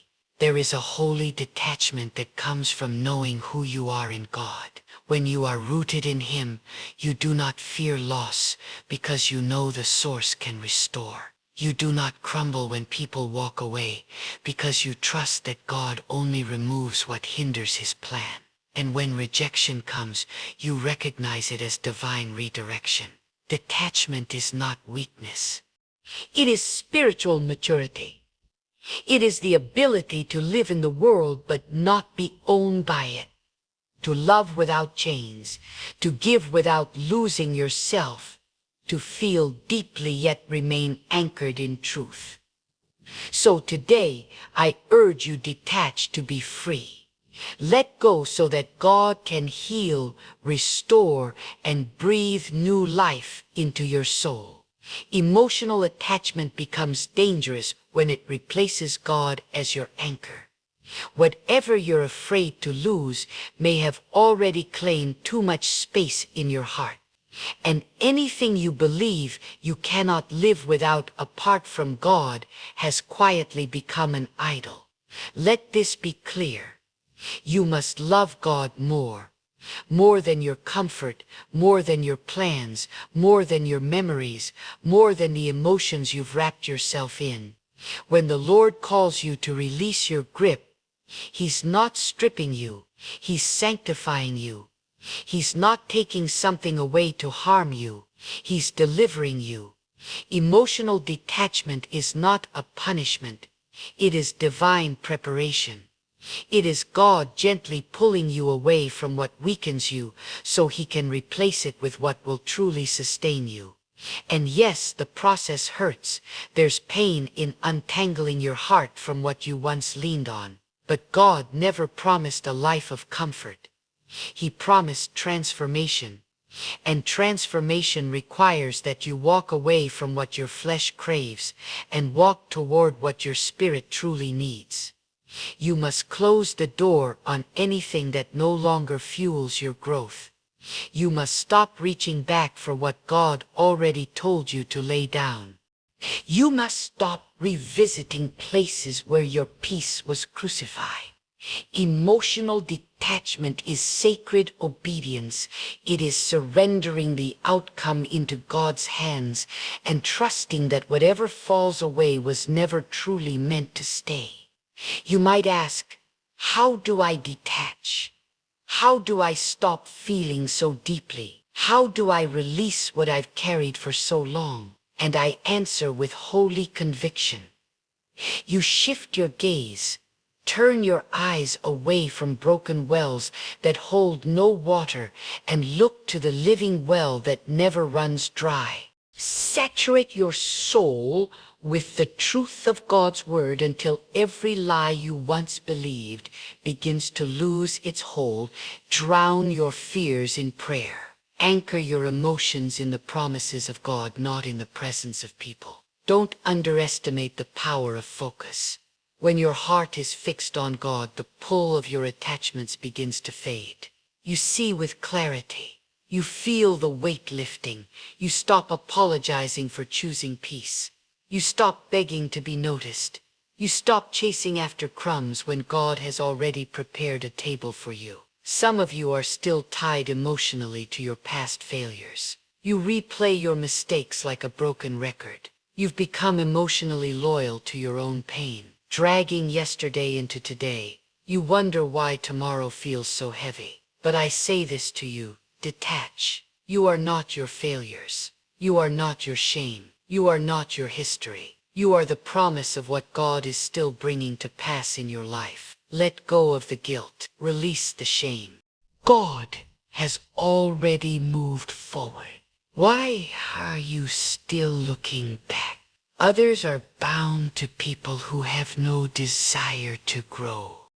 You are pouring yourself into cracked vessels. You are giving to those who only take, and every time you try to step away, something inside you pulls back. That isn't love, it's bondage. And God is ready to break that yoke, but He cannot heal what you continue to protect. He cannot free what you defend. You've made excuses for those He is trying to remove. You've justified dysfunction because you fear the silence of being alone. But hear me, beloved.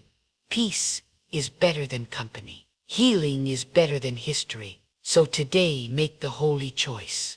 Detach, surrender, and let the Lord rebuild you with peace, with power, and with purpose. Your emotional attachments are not merely personal. They are deeply spiritual. Every time you remain bound to what God is trying to sever, you delay your own destiny. Every time you return to what wounded you, you grieve the spirit within you. Detachment is not harshness. It is divine clarity. It is choosing the voice of your Creator over the noise that drains your soul. God is calling you higher, but you cannot rise while clinging to emotional baggage. You cannot step into a new season while dragging along old ties. Some of you are not stuck because your faith is lacking, but because your grip is too tight. You've wept, you've prayed, you've fasted, yet the breakthrough hasn't come. Why? Because you are still holding on to what God already told you to release. There is a holy peace that enters when you finally whisper, God, I let go. I release this. I release them. I release the outcome. I choose you. That is the moment chains begin to fall. That is when clarity comes. That is when healing begins to flow like living water.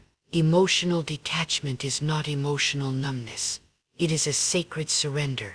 It is the death of the lie that you must fix everything, carry everything, and be everything for everyone. Let God be your everything. Let him fill the gaps, root your emotions, and show you the power of peace that is rooted in him, not in unstable people or shifting circumstances. Do not let emotions become your master. Let God be Lord over them. Your feelings were never meant to guide you. They were meant to signal you. But God alone is your shepherd, your rock, your guide. So I urge you from the depths of conviction, don't wait until the weight breaks you. Don't wait until the tears flood your soul. Don't wait until your spirit collapses. Detach now, uproot your heart from the soil that no longer sustains life.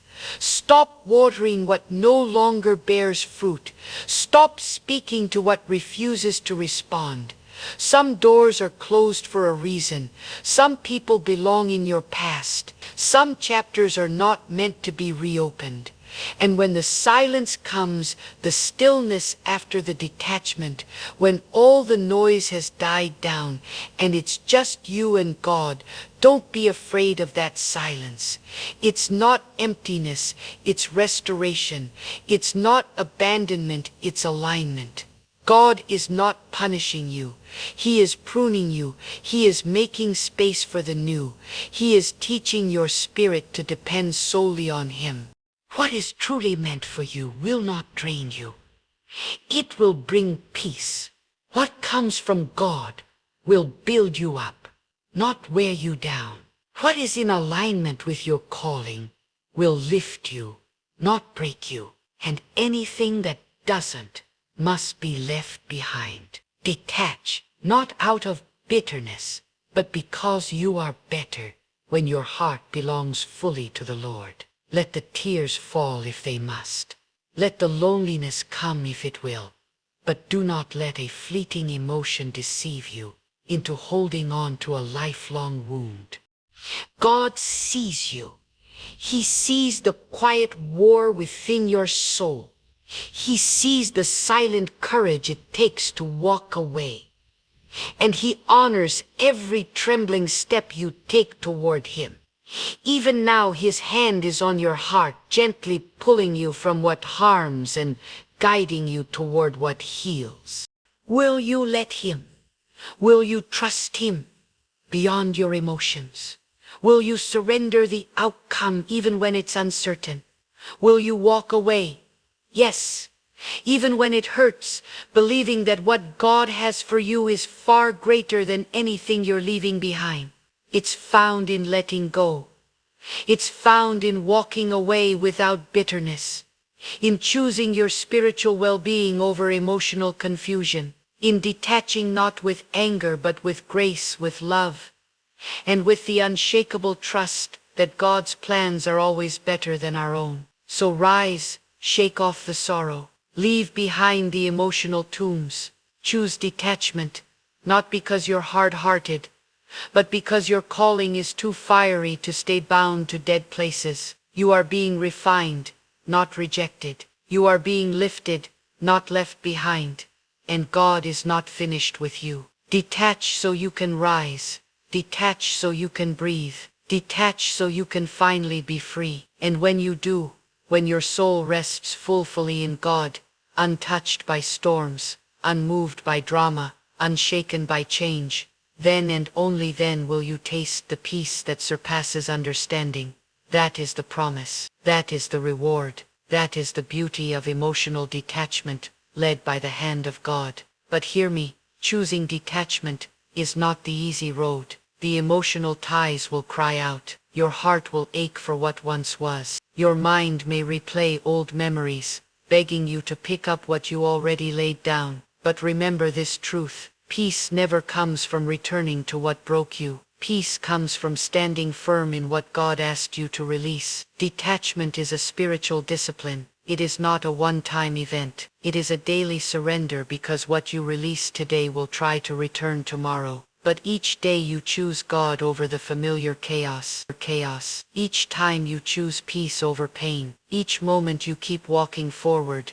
Instead of looking back, you are declaring to your soul, God is enough. There is no storm more violent than the one that rages within a heart torn between comfort and conviction, between the past and God's promise. But hear this clearly. When God calls you to detach, He's not just asking you to walk away. He's inviting you to rise higher. He's calling you into strength that no earthly bond can offer. He's calling you to deeper clarity, to lighter steps, to undivided devotion. God doesn't bless divided hearts. He calls you to full surrender.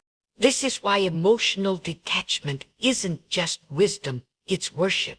It's the holy declaration. God, you alone are worthy of the throne of my heart. No longer ruled by people's opinions. No longer clinging to the pain that once comforted you. No longer holding on to false control. You are surrendering completely to Him. You cannot walk into the new if your soul is still wrapped in the ruins of the old. You cannot carry divine peace if your joy depends on unstable things. Peace doesn't come from stability outside.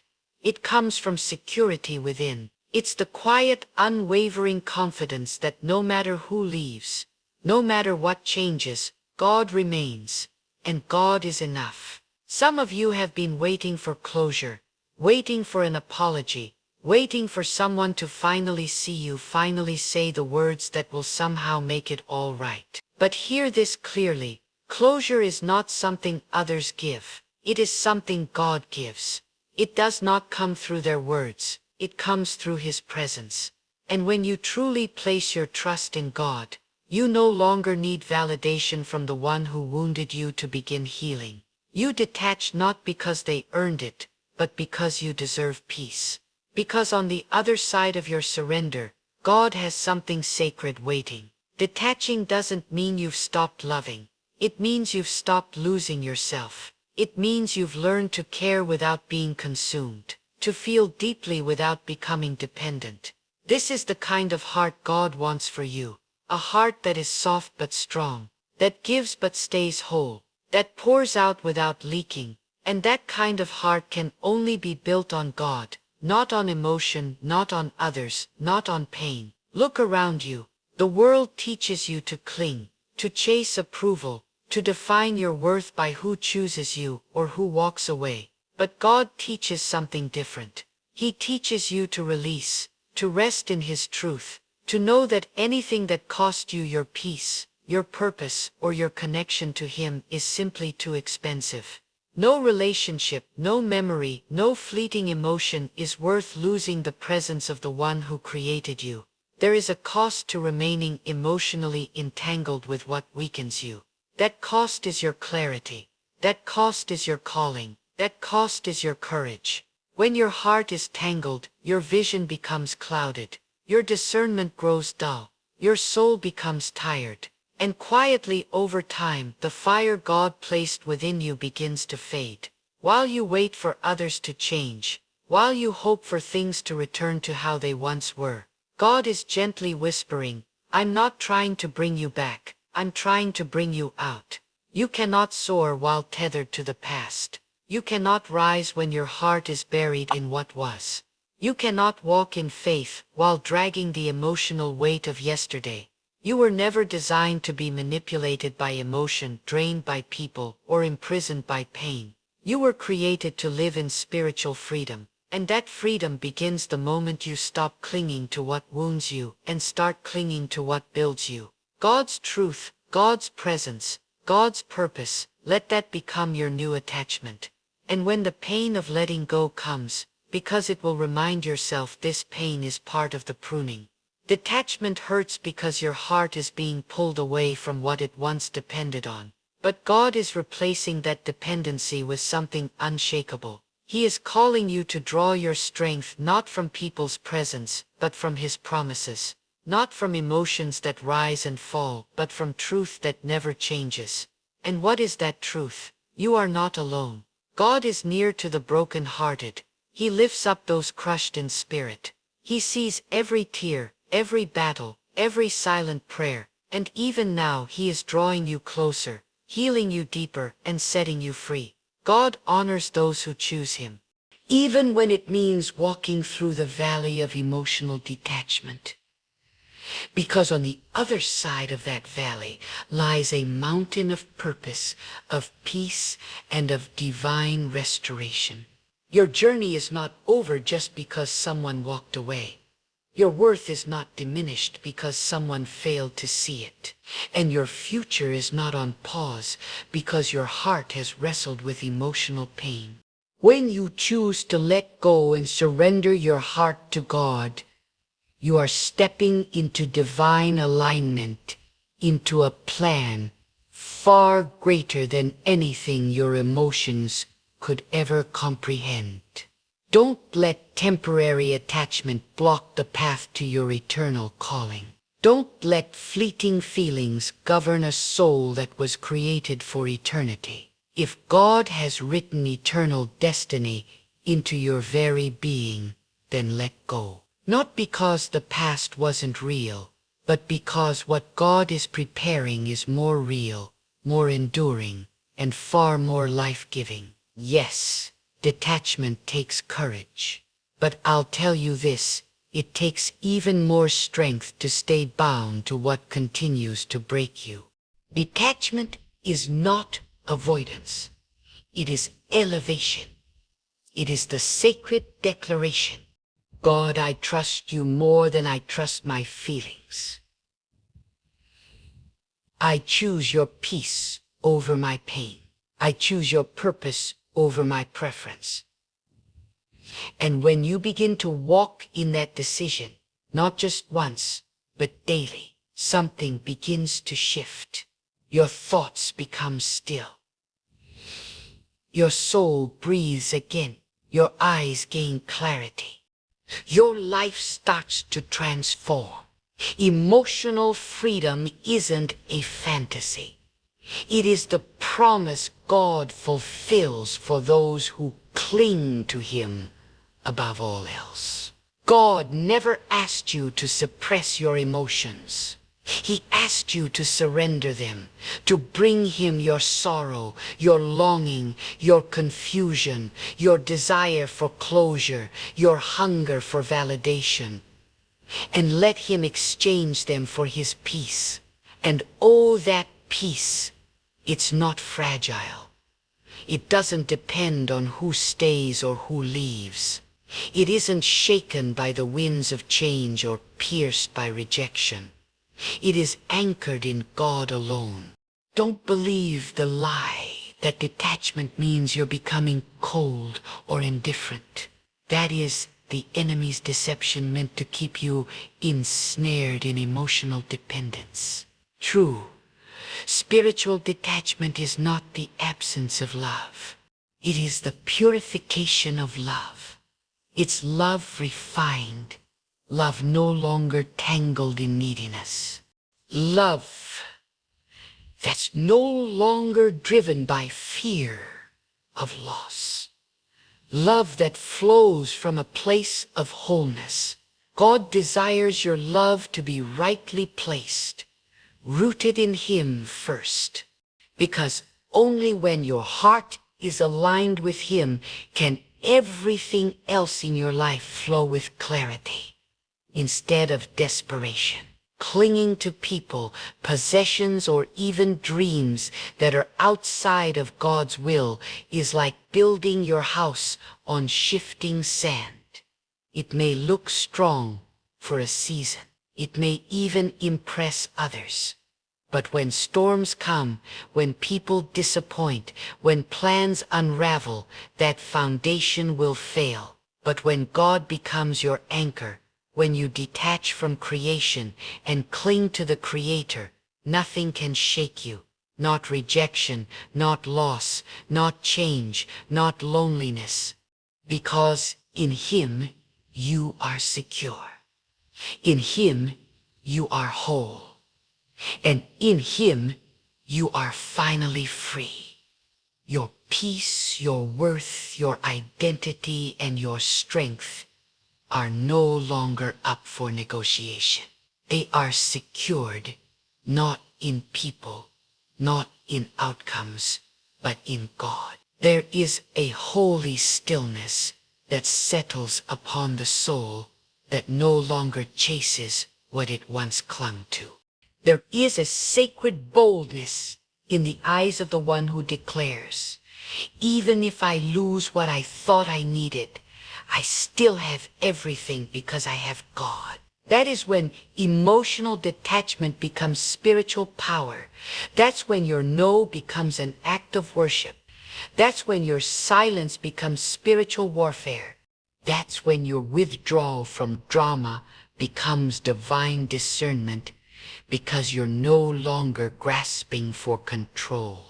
You've surrendered the outcomes into the hands of the only one who can carry them with justice and mercy. The world may tell you to hold on, to fight for everyone, to beg to explain yourself, to prove your worth through attachment, but God's way is different. God says, be still and know. Know that He is enough. Know that He is your portion. Know that He is your comfort. Know that He alone will fill every empty place when you finally let go of what's been draining you. He does not want to be your last resort. He wants to be your only source. But He cannot be your source while your emotions remain entangled with what He has already removed. You cannot receive what is new if your hands are full of what is old. You cannot hear divine direction when your mind is crowded with the noise of human drama.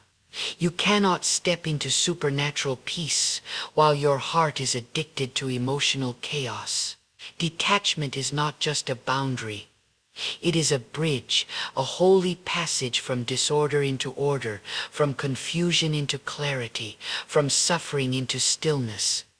And this bridge is built with trust. Trust in God's timing. Trust in His pruning. Trust in the pain of release. Trust in the joy that restoration will bring. The longer you remain emotionally attached to what God is trying to close, the longer you postpone your healing, the more you replay the past, the more you rob the present. The more power you give to what hurt you, the longer you remain a servant to something that no longer has the right to access your soul. Detachment is not a rejection of love. It is the redemption of your mind. It is the moment your spirit rises and says, no longer will I be weighed down by what cannot walk with me into the promises of God. If they left, let them go. If it changed, accept it. If it ended, release it. If it broke, stop trying to fix it. There is freedom in the finality of obedience.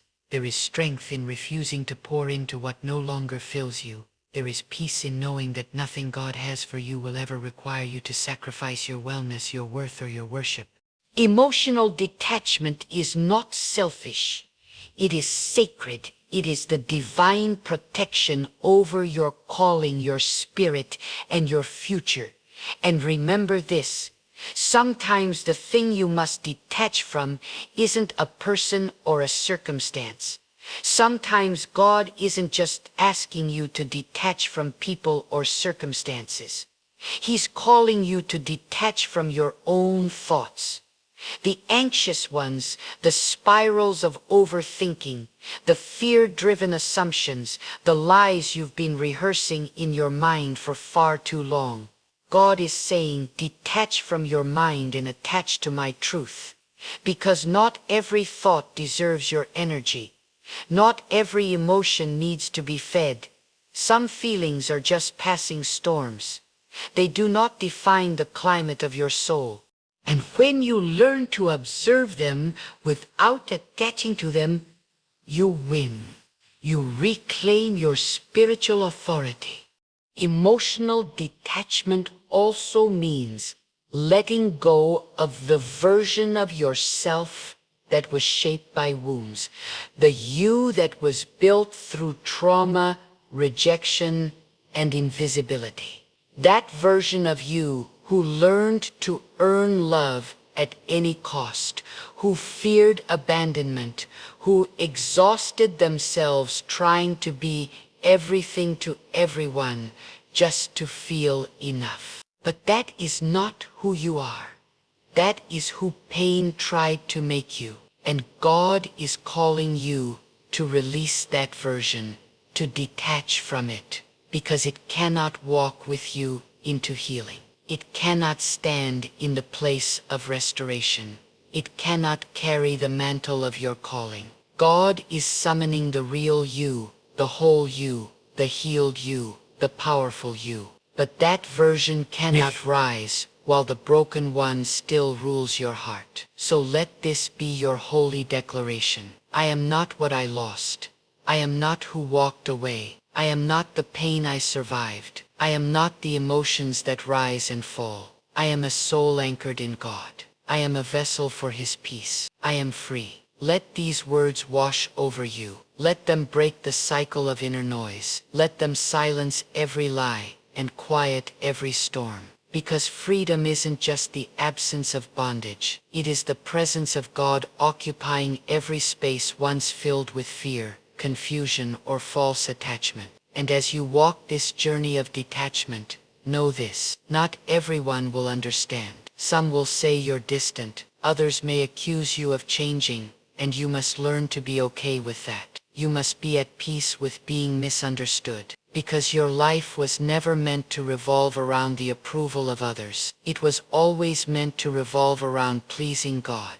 When you detach from the need for validation, you rise in division. When you stop explaining yourself, you preserve your peace. When you stop needing their applause, you make room for God's affirmation, and He will affirm you. He will vindicate you. He will sustain you. Let Him do what only He can do. But remember this above all: detachment is not a one-time decision. It is a daily devotion. Every day you rise and say, "Today I choose God over everything." You may feel the ache and still choose to let go. You may feel the longing and still choose to protect your heart. You may feel the pull and still choose peace over pain, because you trust the one who holds your heart, and He never lets go in vain. If He removed it, it's protection. If He ended it, it's redirection. If He allowed it to hurt, it so you could heal in the right place. Under His covering, you may cry, you may struggle, you may tremble, but you will not break. Because your heart is no longer tangled in the hands of people.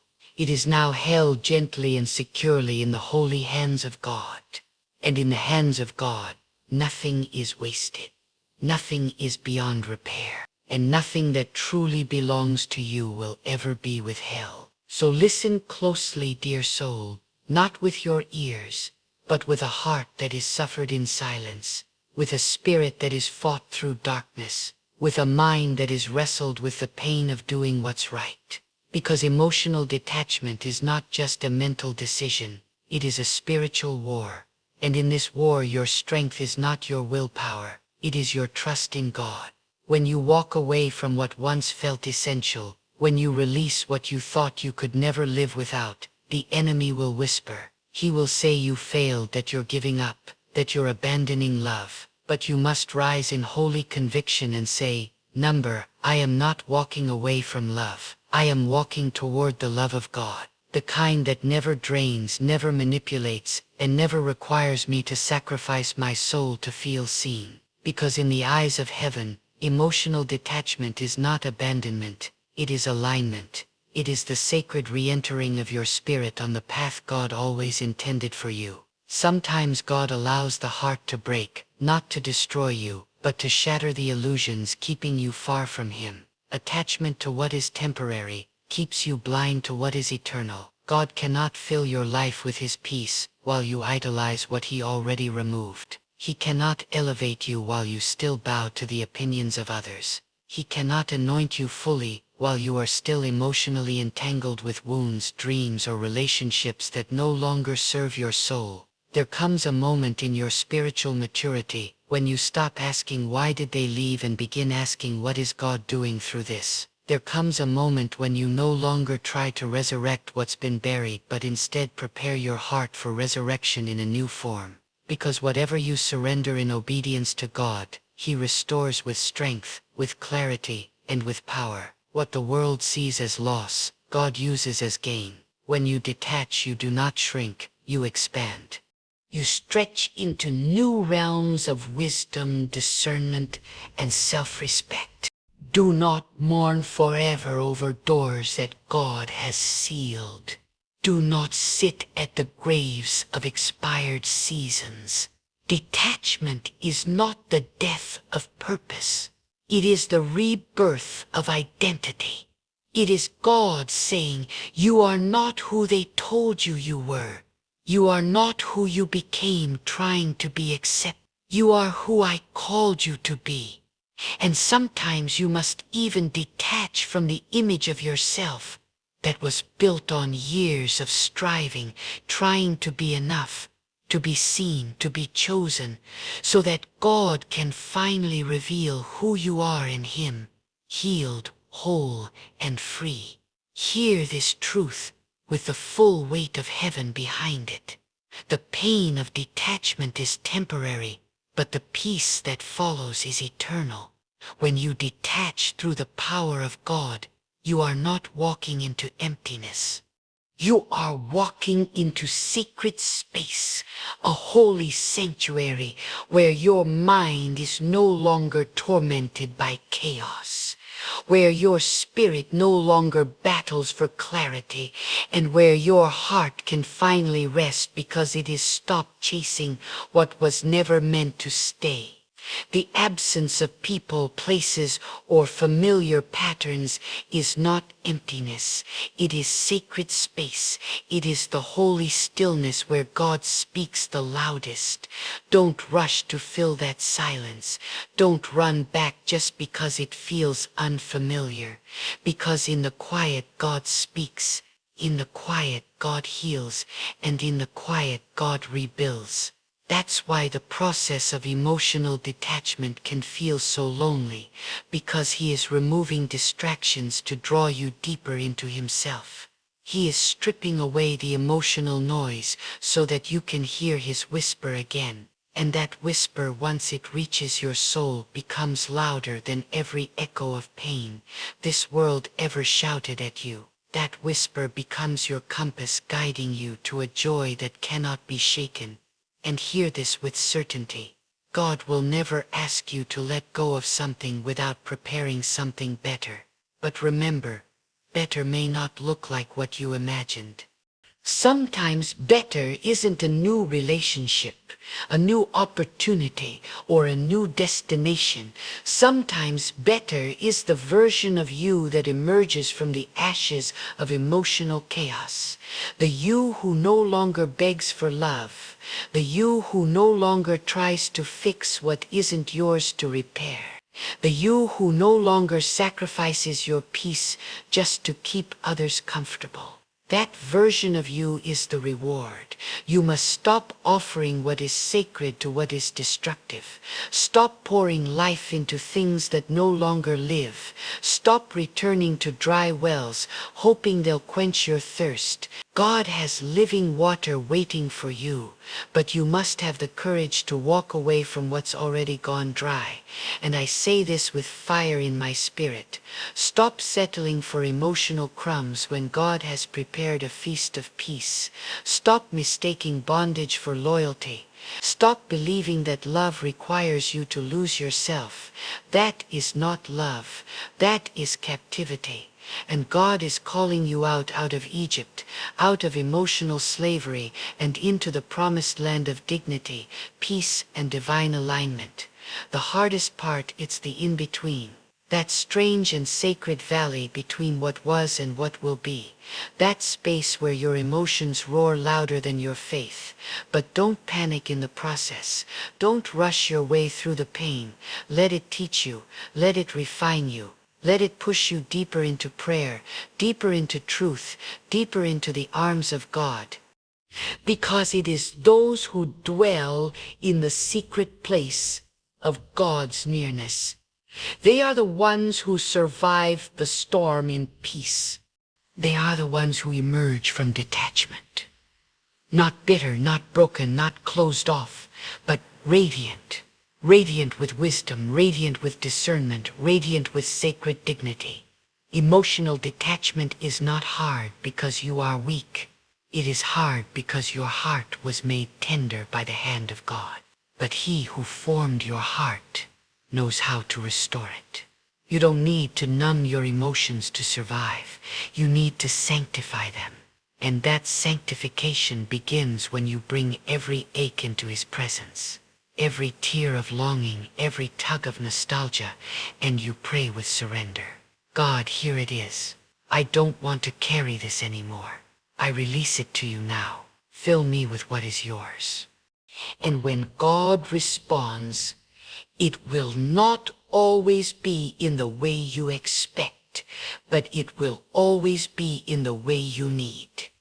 He will not return what you released, but He will replace it with something that sustains. He will send peace where panic once ruled. He will bring clarity where confusion clouded. He will plant stability where sorrow tried to take root. And when that shift begins, when the weight lifts, when the silence becomes sweet, when the craving for what was no longer controls you, you will know detachment has done its holy work. So keep choosing detachment, not from love, but from neediness, not from kindness, but from chaos, not from emotion, but from enslavement. And in doing so, you will walk lighter, stand taller, and live more fully. Not because life has become perfect, but because your soul is no longer tangled in what was never strong enough to carry it.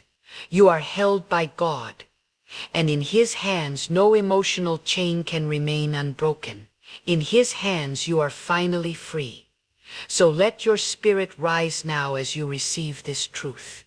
Emotional detachment is not the end of your story. It is the beginning of a deeper, wiser, and more God-centered life. It is the holy burning away of every attachment that chains your joy to instability. It is the purifying fire that separates illusion from truth and restores God to His rightful place as the anchor of your emotions, the guide of your decisions, and the source of your peace. Many suffer in silence not because they are unloved, but because they are still emotionally bound to what is expired. They cling to what God has removed. They grieve what God has already closed. And in doing so, they resist the healing that detachment longs to bring. So let me speak this with the full authority of truth. If God removed it, no matter how much it hurt, it was never your source. If it could be taken, it was not your anchor. If it walked away, it was not your foundation. Because God does not allow what is essential to your destiny to abandon you, what is meant for you. What is God ordained? What is divinely aligned? It will remain, it will grow, and it will flourish. You must reach the place where your spirit is no longer fueled by emotional highs, external approval, or the presence of people who lack the grace to journey with you into your next chapter. Some of you are carrying the weight of others while your own soul is collapsing. You've turned your emotional attachment into a mission, believing it is your calling to fix, to heal, to prove, to rescue. But hear this clearly, beloved. You are not God. You cannot save what refuses to be healed. You cannot carry burdens that were never yours to lift. You cannot make someone value what they do not understand. Emotional detachment requires holy courage, the courage to say, I will no longer betray my peace to preserve this connection. I will no longer ignore the aching in my soul just to maintain the illusion of closeness. I will no longer sacrifice my alignment with God for the comfort of what is familiar. It means choosing freedom over false security. It means choosing wholeness over history. It means choosing God above everything that seeks to pull you away from Him. Your heart was never made to be yanked in 1,000 directions. It was created to be anchored in divine stillness. But as long as you remain emotionally tethered to instability, you will never walk in the calm God has ordained for your soul. Detachment is not giving up. It is giving over. It is the sacred surrender that says, God, I release this into your hands because mine are too weary, too wounded, too limited to carry it anymore. And in that holy act of release, you will feel something shift. The pressure will begin to loosen. The heaviness will start to lift. A sacred realignment will take root within you. God does not desire for you to merely survive emotional warfare. He calls you to rise above it, to master your inner world so that nothing outside you can steal the peace within. Emotional detachment is spiritual training. It teaches your spirit to respond rather than react, to observe rather than absorb, to discern rather than cling. It empowers you to love with wisdom, not weakness, to serve without depletion, to give without losing yourself, to care deeply without being controlled. And make no mistake, detachment is not apathy. It is not emotional laziness. It is spiritual intelligence. It is the sacred awareness that what you feed grows and what you focus on becomes your master. If you feed your wounds, they will deepen. If you feed fear, it will take root. But if you feed your faith, if you fix your focus on God, if you pour your energy into prayer and begin to distance yourself from toxic emotional ties, your inner life becomes unshakable. You carry peace that no one can steal. You walk in joy that cannot be crushed under disappointment. You become a warrior of the unseen, anchored in the presence of the Most High. And when the urge comes again, when your emotions whisper that you should go back, reattach, seek comfort in what once wounded you, remember who you are. You are not a beggar in the kingdom of God. You are not a chaser of people, affection, or validation. You are a vessel of divine purpose, and you do not need to be filled by anything that cost you your dignity or your divine alignment. It's not just about release.